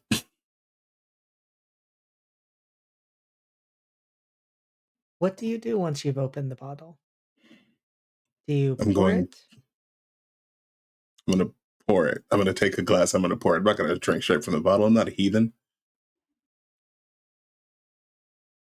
You pour it into the glass. It looks like red wine. Maybe there's something. They're always making fancy bottles to please the crowd. I'm just gonna check the legs on it. We're gonna take a sip.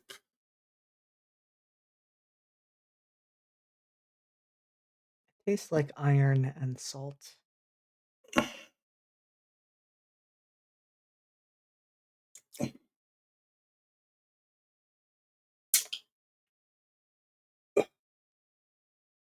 And Cameron looks at you and looks concerned.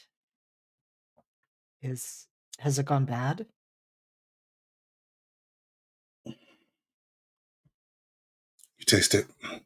And I'm looking at the bottle to see who I'm going to be reaching out to for a full refund.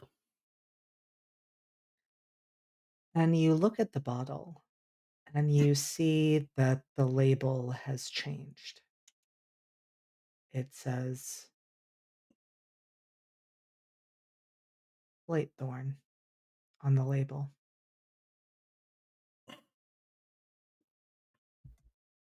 But it also says,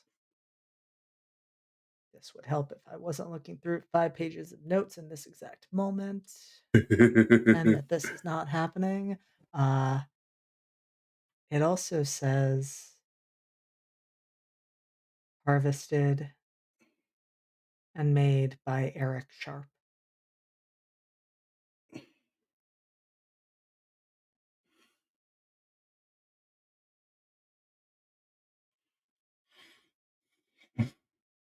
I'm going to pour the bottle of wine out. As you're doing that, Weston, you notice that Cameron is drinking the glass and not just drinking it, almost chugging it. Like he can't get enough. It's filling out the sides of his mouth. It's staining his clothes, staining his teeth, his face when he looks at you. And he has never once looked at you like this. There is a directness in his eye contact that is never there, not the usual subservience. And he just smiles at you, Weston, and says, "Is that a gift for me? That was delicious, Weston."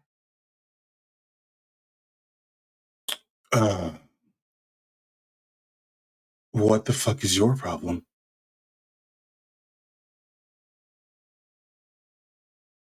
Nothing. This is a beautiful night. We're building a beautiful life together. And I can't wait to take these next steps with you. Yeah. Not, you're not. You've stained it. You stained the outfit. You should probably go change.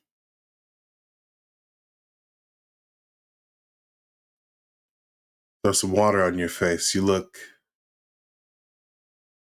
well, not like yourself. And he tilts his head. His neck goes way too far to the side. Mm-hmm.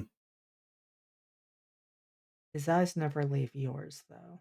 And he says, "I'm not the only one who doesn't look like myself."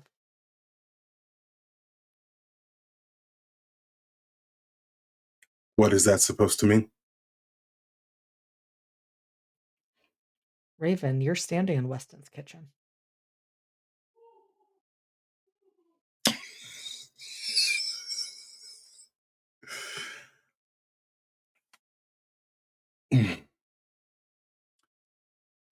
Oh, well, this is new.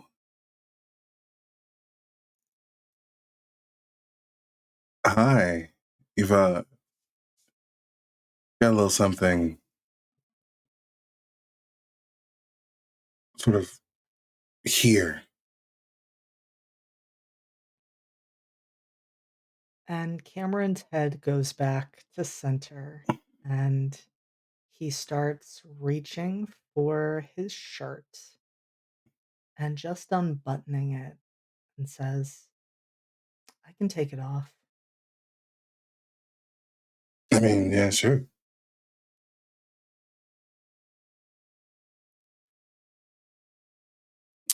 Is Weston still in here, or is it just Raven? It's just Raven.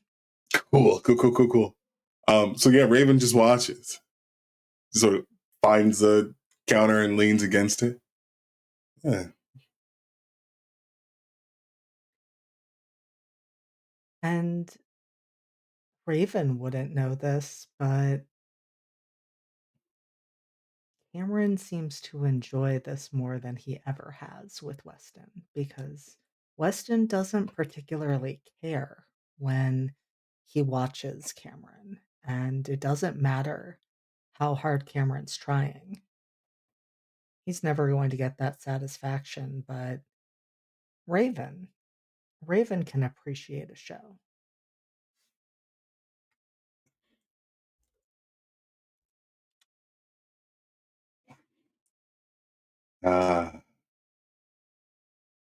Don't do this a lot, or maybe you do.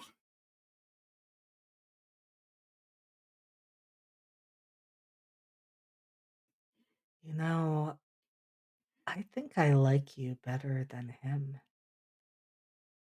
I mean, yeah, listen, I'll be honest. From what I can tell, the bar is pretty low. No offense to your husband, I guess. Or maybe offense to your husband.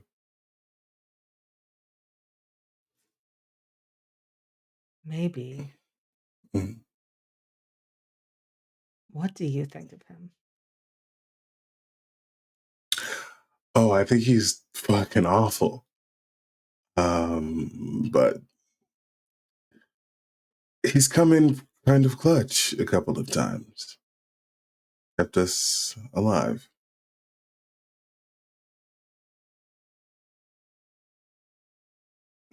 You know, he wants us to raise a child together.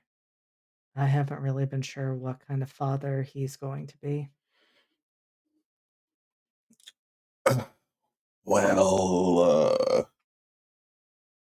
I feel like you're gonna get like grade A dad or like kid scarred forever dad.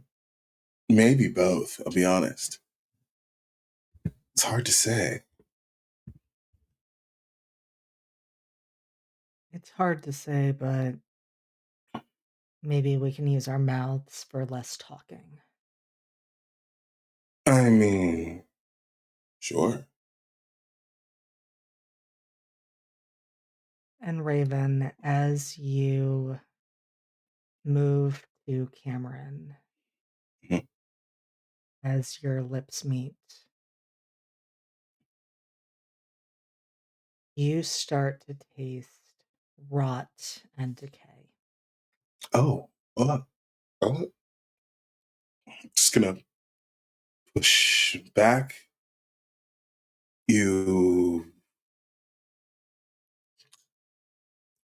just kind of tasting the air to try and cleanse the palate a bit. You okay? And as you're looking at Cameron, you see the veins beneath his skin. You see the rot beginning to spread. And he smiles at you with far too many teeth and just asks, "Aren't I still beautiful?"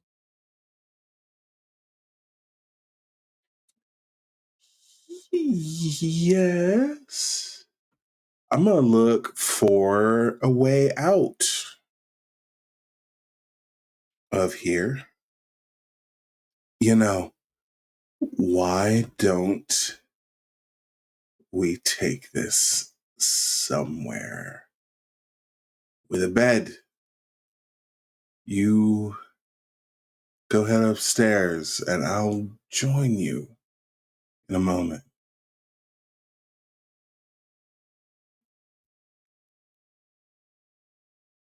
And he smiles at you, and now his teeth are sharp and jagged, and just says, "I'll be waiting, Raven."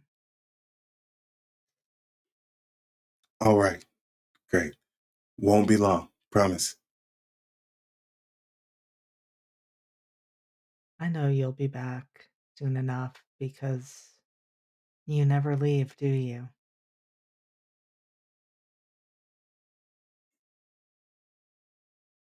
What do you mean by that? You'll find out. I mean, or I could just know now. You can tell me now. That sounds a lot more fun to me. What will you give me? I mean, I already gave you a kiss, so kind of on the up, on this one. You know what I mean? And I return the kiss, so what will you give me?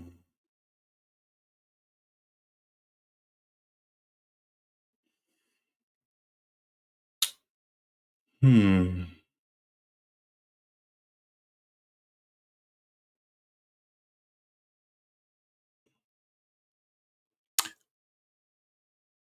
I'm gonna get back to you on that.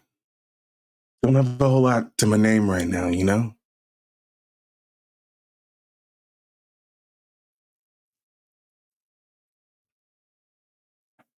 I'll be upstairs. Of course. I'll be waiting. Of course. I'll be ready. Love that. And I'll see you soon. Yeah, sounds good. He walks And away. cool. I'm gonna wait until gone, out of view. I'm gonna find 1, a knife. 2, I'm looking for ways out. The basement door is right there. I feel like we've done this before, and I don't love that. I don't love is the thing. I don't love that. Down is always bad. Well, in this particular context, down is bad. So, Would you like to find the front door? does it pass the steps that Cameron would have gone up? It does.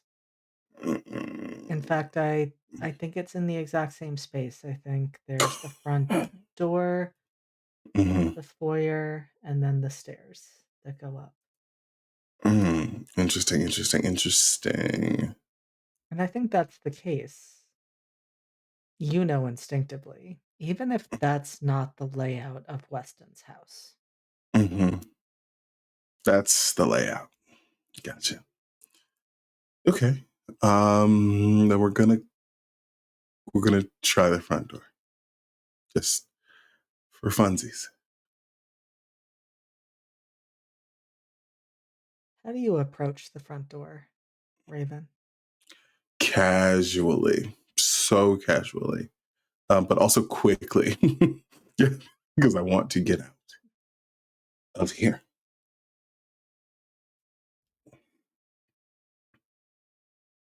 As soon as you reach the front door, you hear the creak of the stairs. And I imagine in that moment, there's a bit of panic. You know, you instinctively reach for the doorknob. You Yeah. try to open it, hmm and it doesn't open, but that's not because it can't open. It doesn't open because you haven't unlocked it. And Oh, okay. so it's a simple fix. But I think in that moment, as you turn the knob and nothing happens,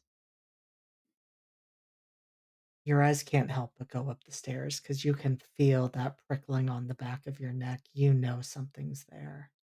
Yeah. And at the top of the stairs, lit in flickering lights, it's a figure that's not familiar to Raven, but is to Weston, because it is the broken and ruined body of Eric Sharp, standing there, looking down.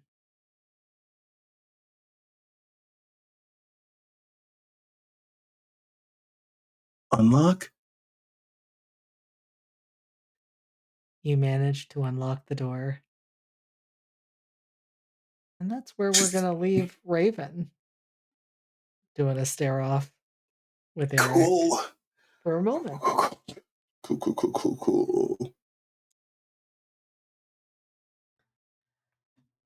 Let's see who my next lovely participant is. That would be you, Kai, because you rolled an 8, which is not a 2. And we love that for you. Yeah, I do love that for me. I'm sure nothing bad will happen at all. I'm sure it'll be so So chill, right? so fine. Hey Steph, how is Rebecca doing? Mm,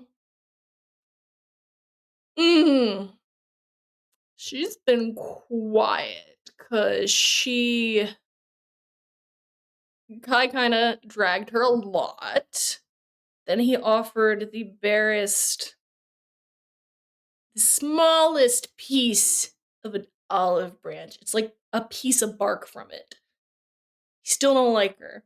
So she's been kind of like trying not to bother him, both out of a tentative alliance, more on the don't yell at me again type situation. Don't say all those horrible things that I don't want to hear that you're maybe right about to a degree. So, not great, but she did hear Isaiah that one time briefly a while back. So I guess she could be worse. She's not great, but she's not as bad as she was.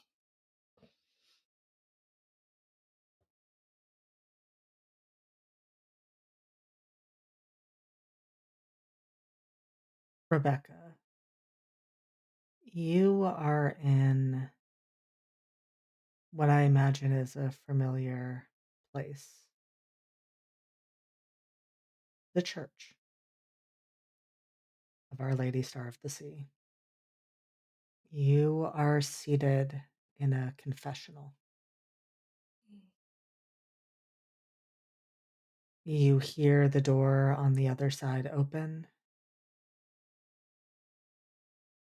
The person beyond the screen sit down. And then a slightly muffled voice asks, "What brings you here today, my child?"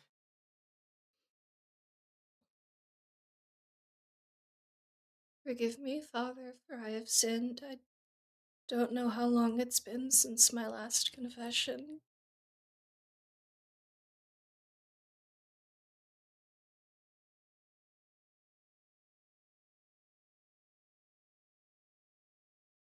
How would you not know the answer to that?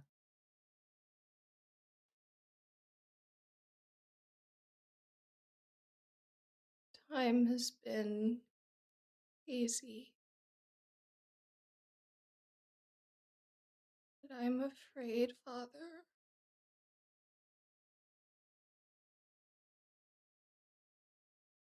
I'm afraid what I thought I was doing to help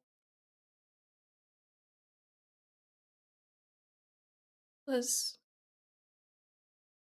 making things worse.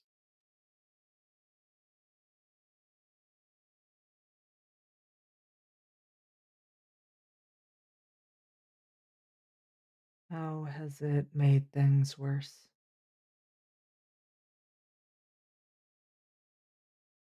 I thought I was saving those girls from misery, from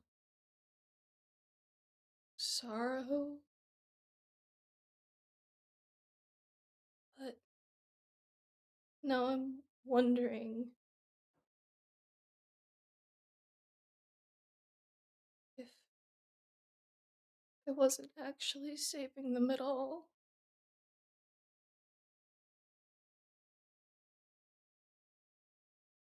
You doubt your work?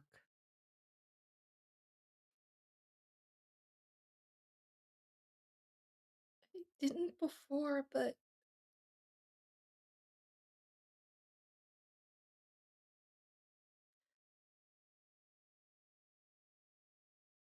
was I saving them or was I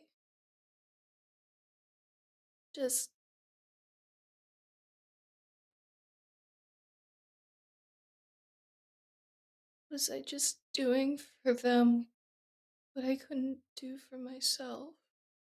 'Cause I was too scared.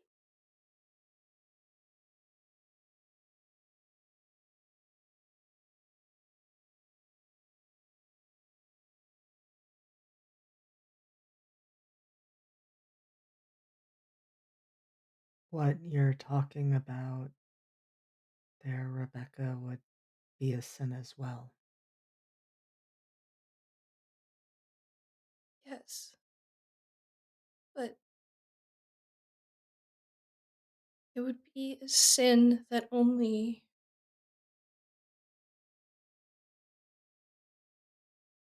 I would pay the cost of.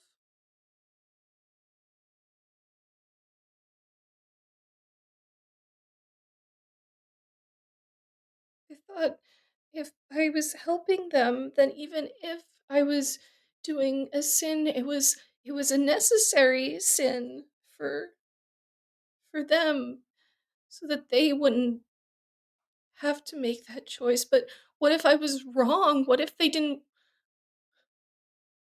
weren't as as broken as I thought?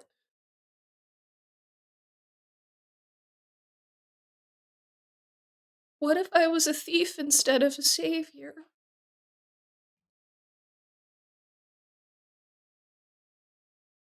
What if you were?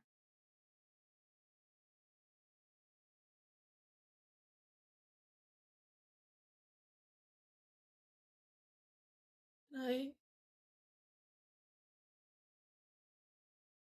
I've s- I've stolen so many years away from other people,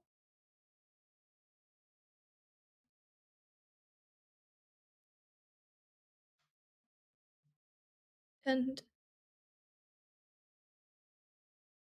it wasn't necessary, and there's no way to atone for that. If it wasn't necessary,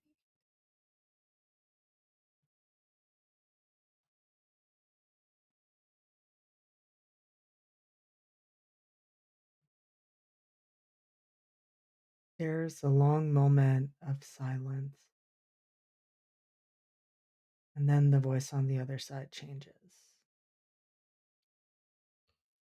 And you hear Isaiah say, Bex, are you doubting our work?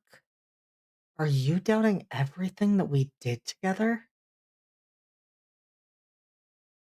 where have you been? You haven't spoken to me in so long. Where have you been? It I've been feels here, like babe. ages. I've been here. You're the one I couldn't find.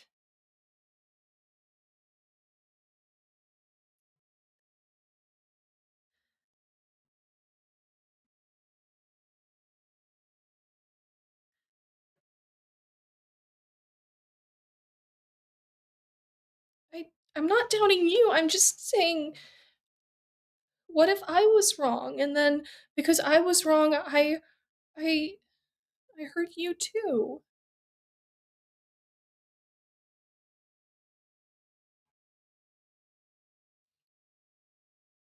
I mean, you did kind of get me killed. How did you get killed? A long story. It's complicated. It's a little strange, but well, never mind that. Doesn't really matter now, does it? What matters is that we can continue this work.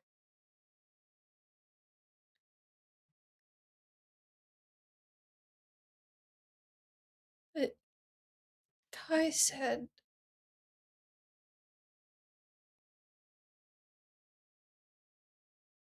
Kai said I wasn't helping anyone. What does he know? Look at how self-righteous he is. He doesn't think he's ever done anything wrong. He certainly doesn't think he's taken a life. He took a life with a lot less reason than what we were doing. What we were doing was important. What he did, that was just negligent murder.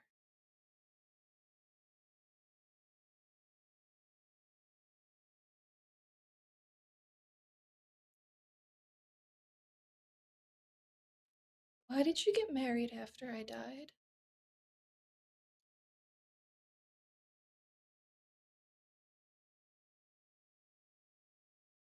Because you were gone. But you love me. Of course I loved you. Of course I love you. I never changed.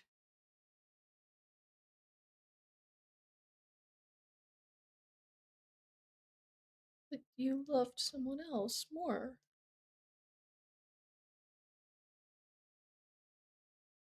What are you talking about?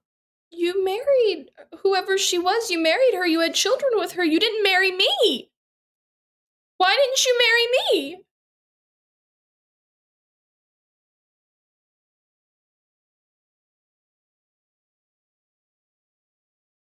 Because you weren't enough, Rebecca.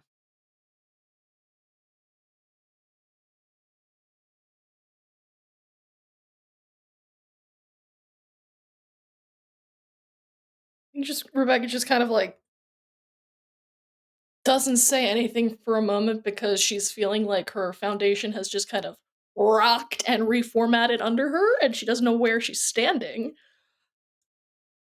And she's just kind of gripping her rosary so tightly in her hand, it's like going through her skin. She's just like, I know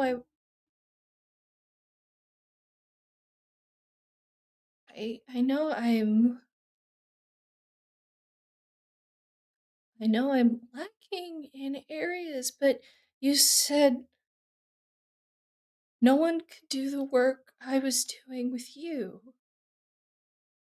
Did that not matter?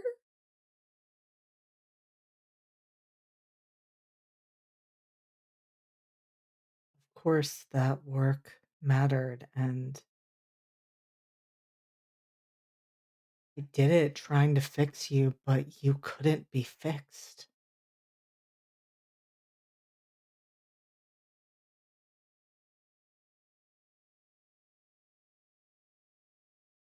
Is that why you started seeing Siobhan?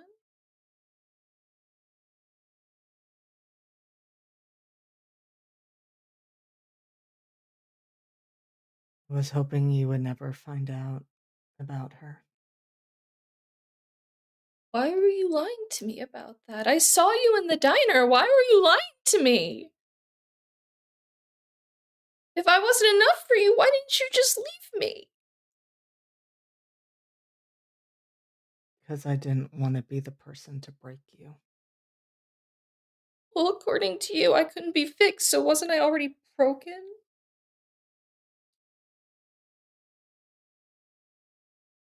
Yeah, Bex, you were, and I didn't want to break you anymore. And you thought cheating on me wouldn't break me?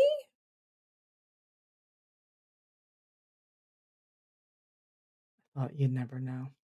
You drew her as the Virgin Mary.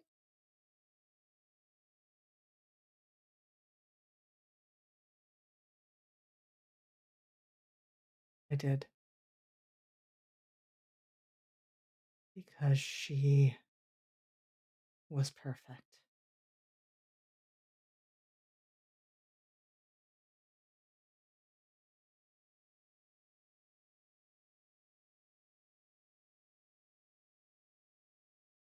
Then why are you here now?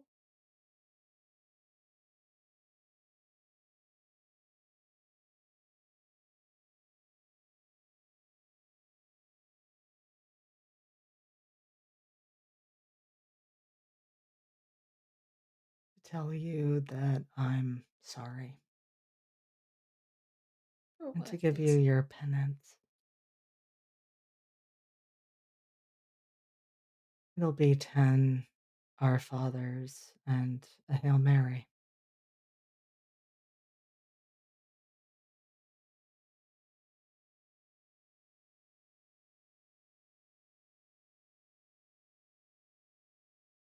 I don't think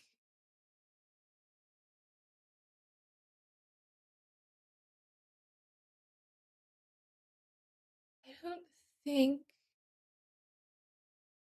your penance means anything.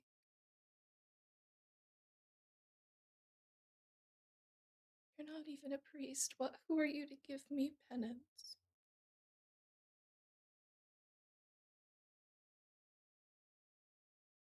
Maybe you're right.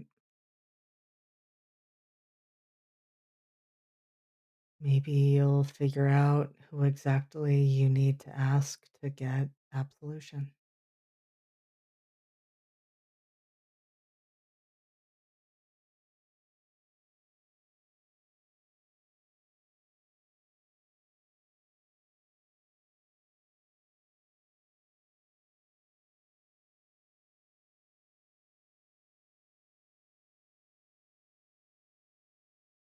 I'll see you again, babe. I always do. Do you care About you?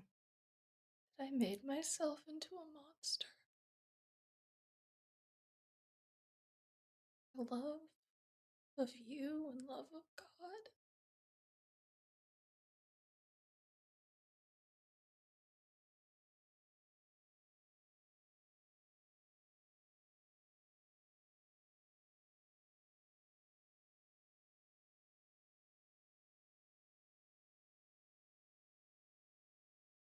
I think you can be something else.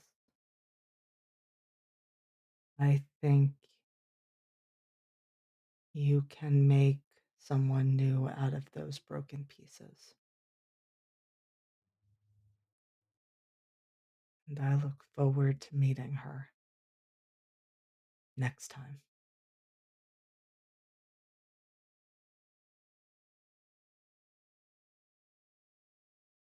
I hope I get to meet her too.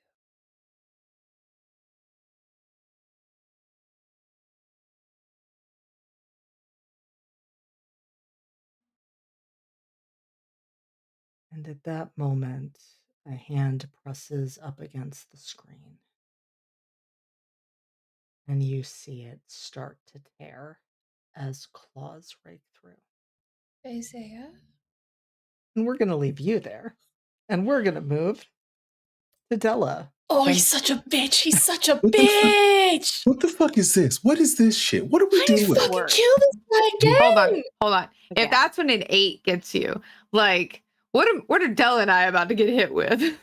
Oh, I'm still a partial success. You're the only one who's got a full success. It's Yeah, true. maybe you're Oh, just oh, having a partial sweet ass success. dream. Yeah. I don't know. I thought that was the epitome of a partial success. What did I win? I guess self-reflection. Yay. I mean, that was a fire We- line. It was a to- fire we call- line. To be I think fair, we call that growth. yeah, to be Right. fair, what do I win? Oh, it's self-reflection is literally like the way you describe my job. Like, that's my actual career.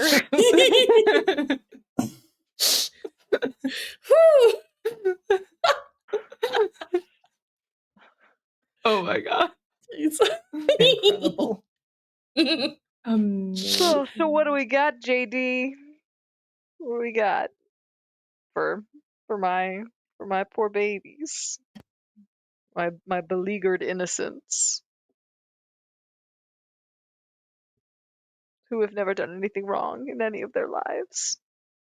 I think that is very true. I think the good news is with your partial success, that one is still in the basement. I love it. So I like hearing that. that's a good thing for you. That is a positive.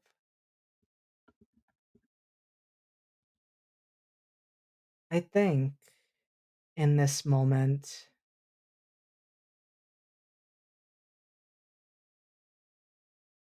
we find a pretty notable memory playing out in Rachel's dreams.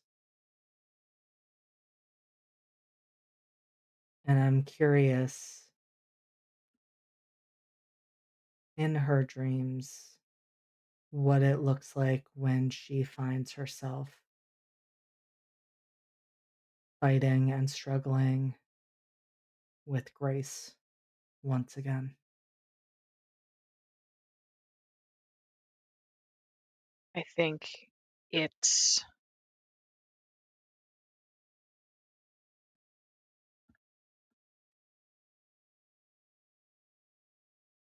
in the movies, they make it look, even in movies that purport to try to be realistic, they're going to use a lot of fight choreography to make it look cool. They want it to look cool. You know, 2 secret agents fighting in a fancy hotel room in their fabulous outfits from having been at the same gala the night before. A lot of that applies. They are both wearing fancy dresses. Not the same ones they were originally wearing. It's a dream. It's changed. What Rachel remembers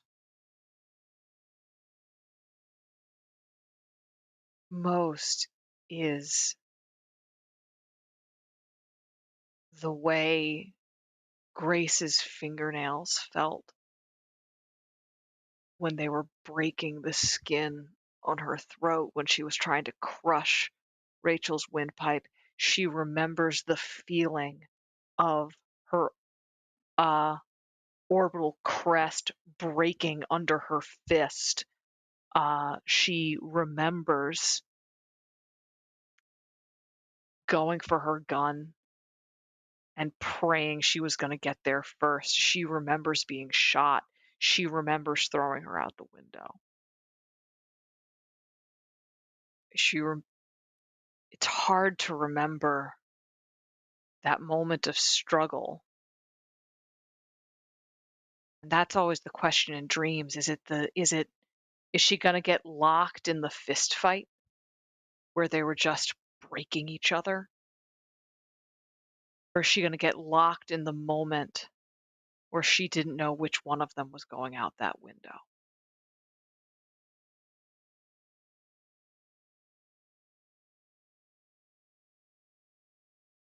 How often does the dream change things so that it is Rachel who falls?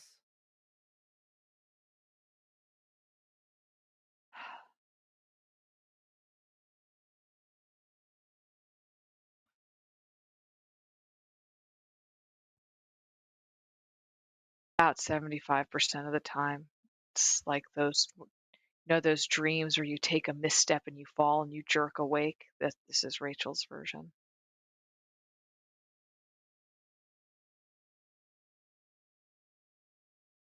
And is that usually what happens? That Rachel falls, has that sensation, that drop, and then jerks back into her body. Usually, yeah.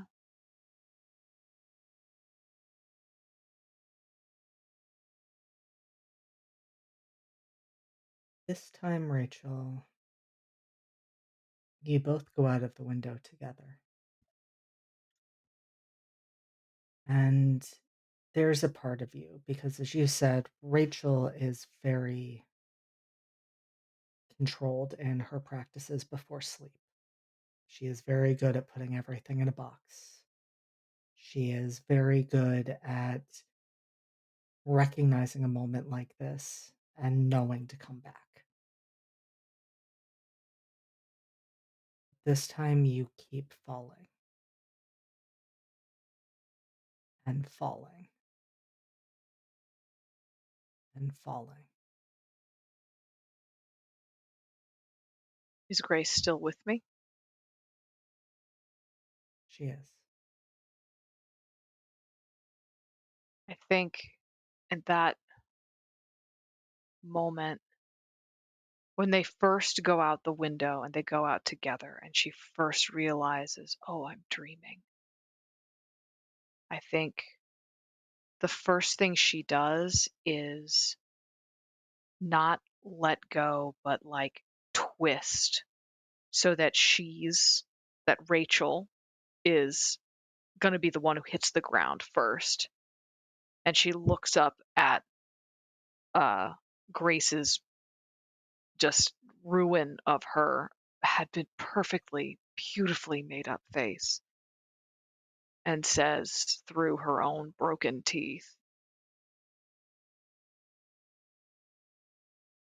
maybe you'll get a better ride out of this next one. I did.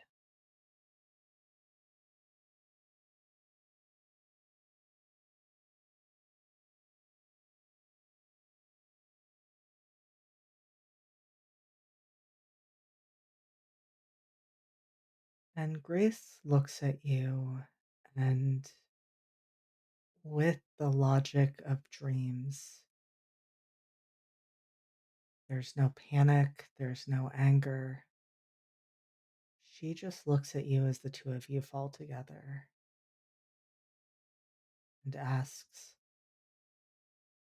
why were we even doing this?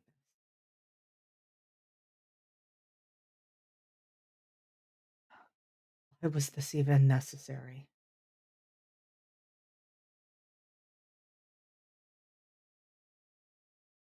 We both believed in it at the time.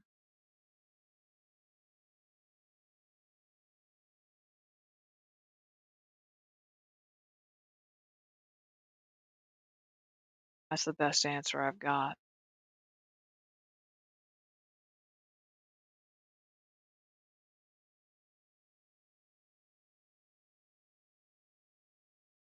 What do you believe in now, Rachel?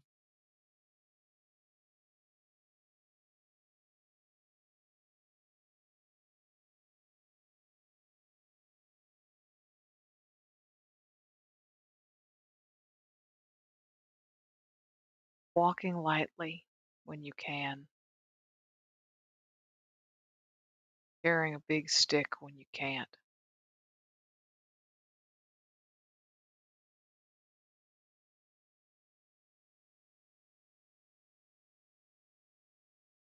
Trying to make as little noise as possible. So not that much just changed.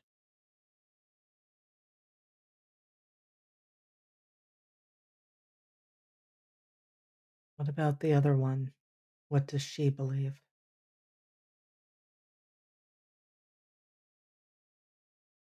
Me? You.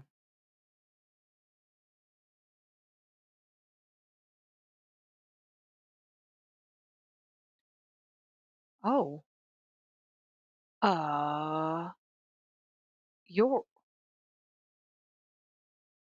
you're, you are right on top of us, and that is, that is disconcerting for me in ways that I've got to be entirely honest with you. I have not personally had occasion to uh, consider. So I'm gonna go ahead and say that I I believe, like, looking Siobhan is like looking up and like trying not to make eye contact. Uh I I believe that I believe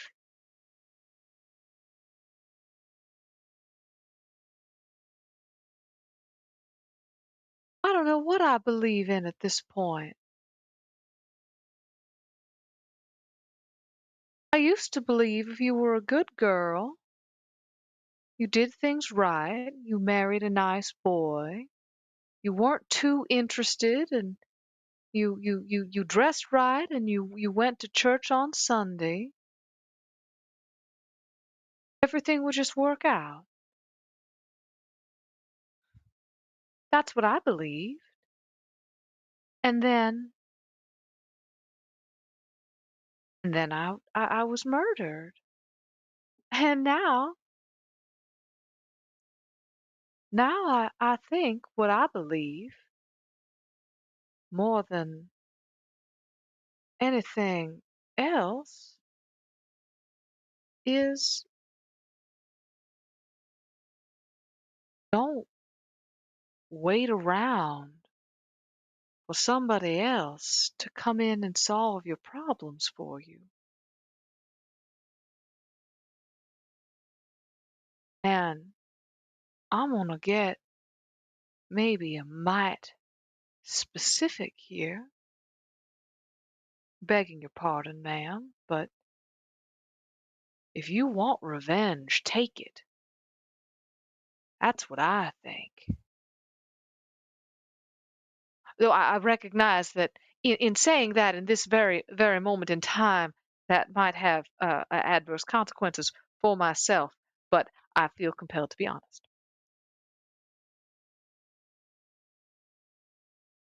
I think Grace's ruined face just moves into a smile that should cause way too much pain, but she looks delighted and says, "You, I like you."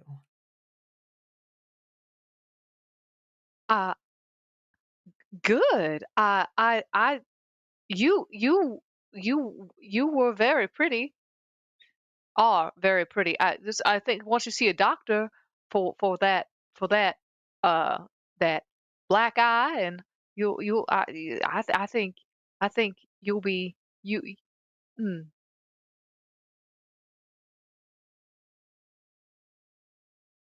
I wish I we'd met am. under different circumstances. I I agree. I agree. I cannot promise that I would not also be stammering under different circumstances. I think this might. Oh, just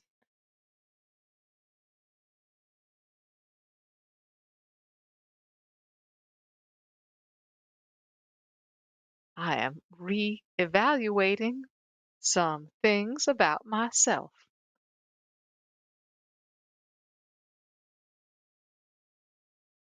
I think the stammering is adorable.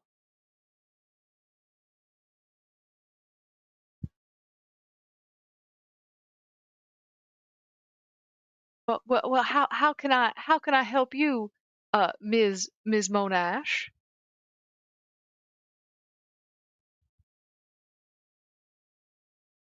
I think, Siobhan, I would like a kiss before we die. Oh, oh, again?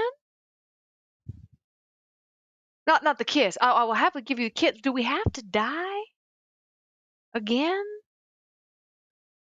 I don't know about you, but I'm awfully tired of it. What if and maybe this is crazy talk, but what if we lived instead?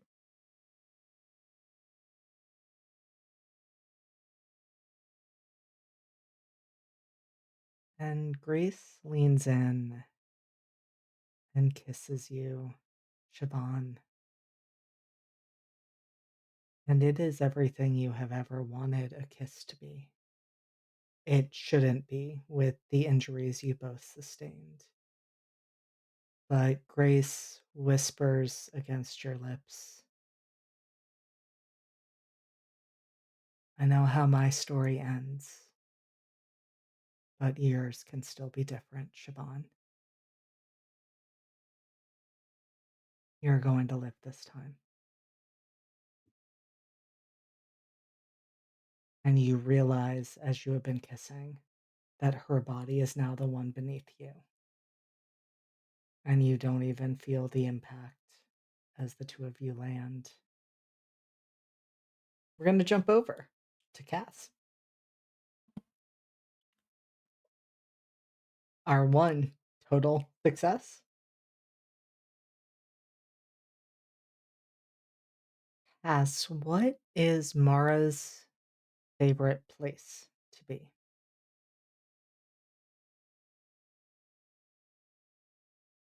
It's interesting because Mara, due to circumstances, didn't get to travel a lot.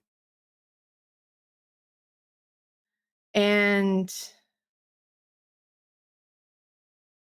I think before they ended up on the island, I think their favorite place was the library, school.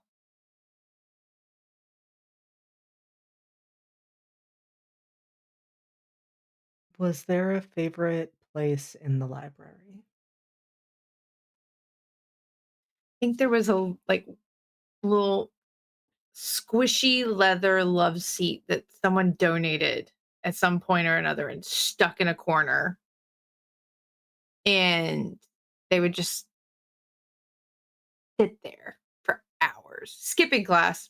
But, graduating early, no one really cared. So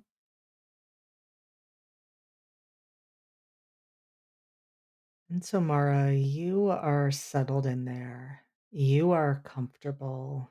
There is the pleasant ambiance of a library, the smell of books around you, quiet conversations, but enough space for you to be able to focus on whatever you're working on without being completely alone. And then you hear footsteps approach. Mm. You know the sound as soon as you hear them. You know those leather loafers. They have a particular way of not quite squeaking, but it's a very distinct sound and a very distinct pattern. And the suit bedecked figure of Agent Hart sits down across from you, crosses his legs, looks you up and down, says, "What do you have for me?"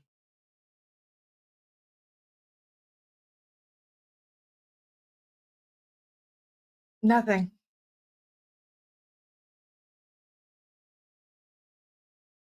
Really, Dr. Voss? That's the answer you're going with?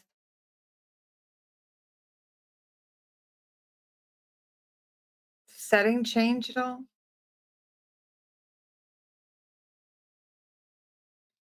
What do you But want, I will say Heart? this is Yeah. not the first time you have had this experience.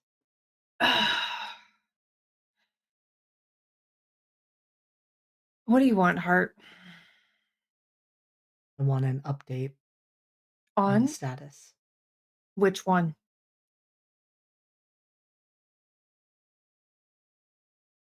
Dr. Voss, I know you picked up 2 of them. Mhm. Which one do you want an update on? Got Both. a detailed and a less detailed one. He, like, literally just pinches his nose and looks very frustrated, and then takes a breath and composes himself. You know you're not going to be promoted if you continue to make things this difficult, Dr. No, Voss. see, Heart, I won't be promoted because you're a prick who doesn't recognize talent. Not saying me. No, not me. But there are others on this island who could be doing similar, if not better jobs than you, and be nicer about it. Would you rather I bring you a cup of coffee? We're in a fucking dream, Mara. Wait, is it coffee or toast that's bad to smell in a drink?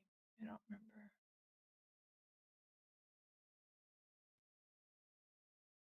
Anyway, okay. Kai is a basket case on the edge. Um, Gonna work on that. There's something there. Not sure what yet. The other one, Weston. Interesting case.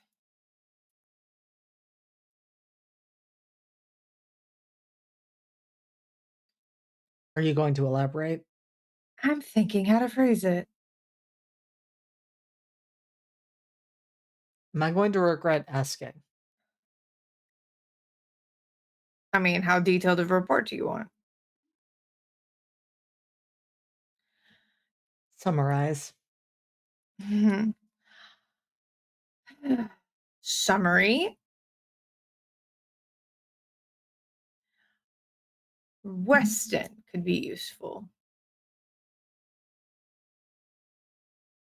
Has a really good handle on the 2 I'm aware of. Don't know about the 3rd. It's always 4, right?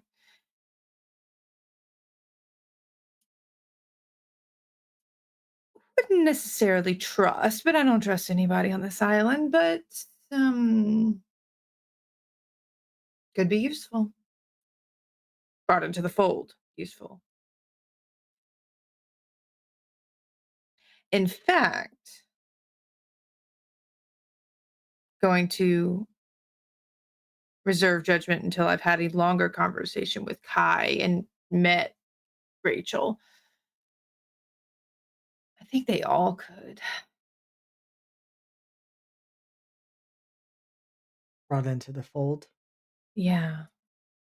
There's a cohesiveness between them that I don't think we've seen in the others. Their past selves know each other intimately in cases. I don't think we've had that yet.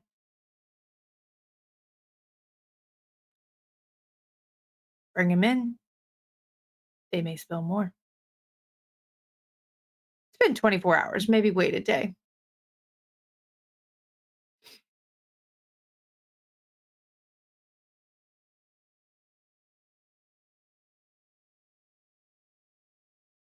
Agent Hart looks prouder of you than he usually does, though he just says, feedback accepted. I'll consider it. How old is Hart, by the way? He looks like he's maybe 40, 42 at the oldest. Not much older than me. No.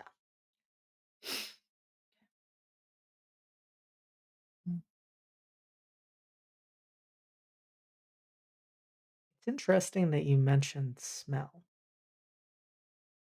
because you realize you are smelling something. Mara, you're starting to smell smoke.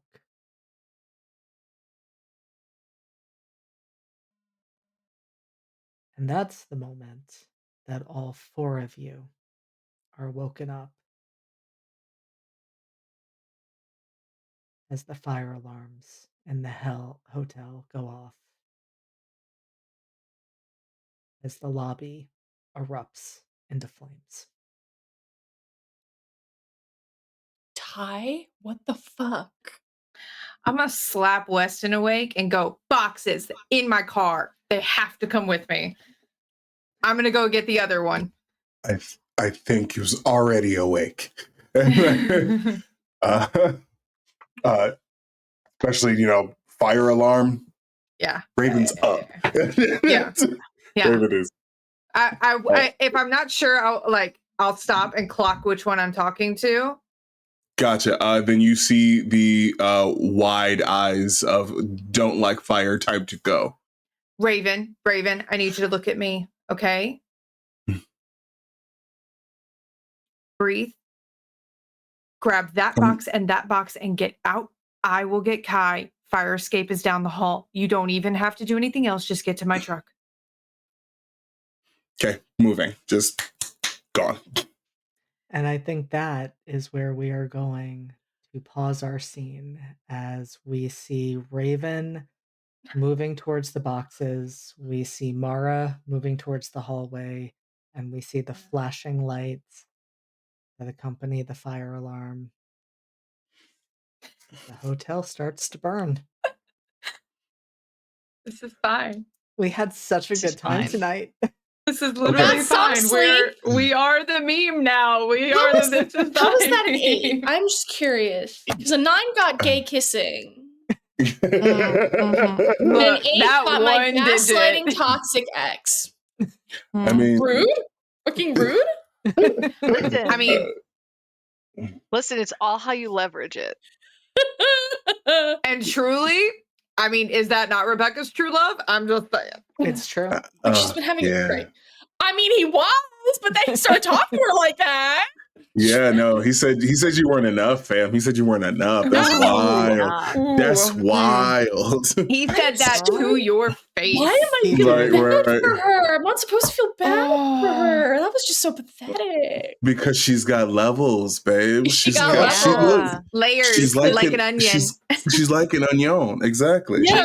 Not a She's part. like a she's a nasty Not a little rat, but she dried off a little bit and she turned out to be one of those little kind of poofy curly haired rats. Mhm. And you're like, oh, Yeah. Aw, you're ugly, but in a cute way. wait, and it pissed Mhm. all over your pillow because it's still a fucking rat. Yeah, correct. Still a rat, but damn.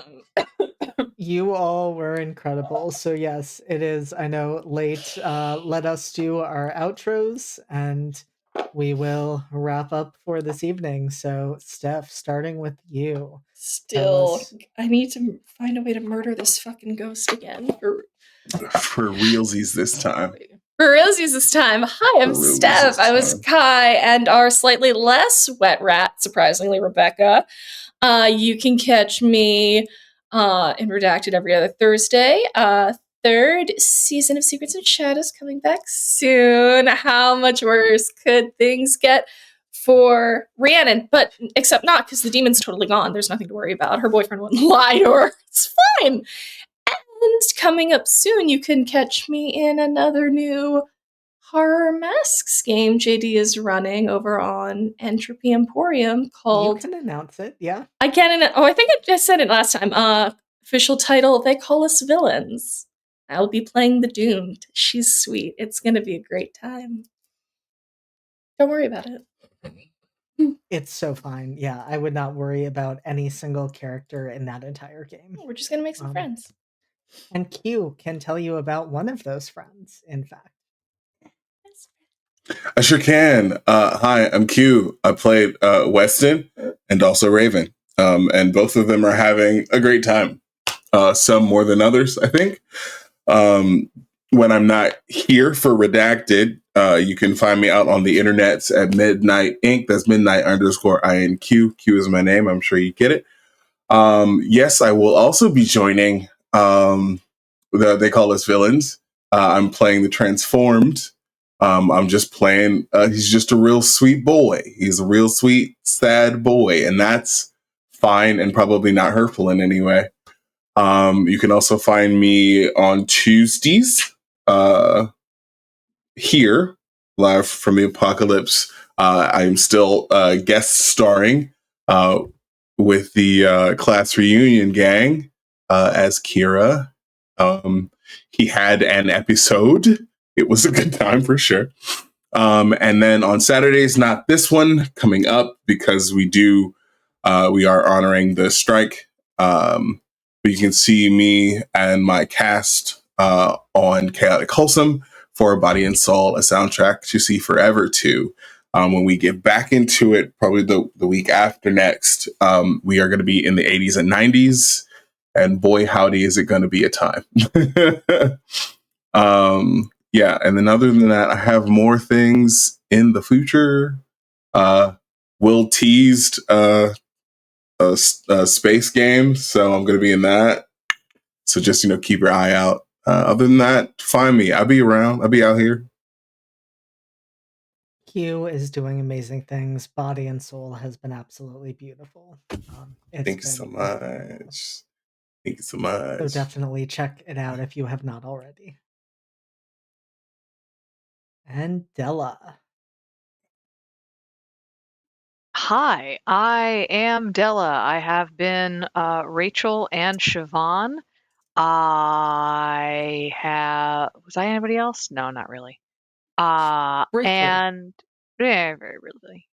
And what am I doing? Oh, you can find me here every Thursday at this table and on opposing Thursdays for Never Ember's Enigma, playing B, who is a gnome, and she's doing fine.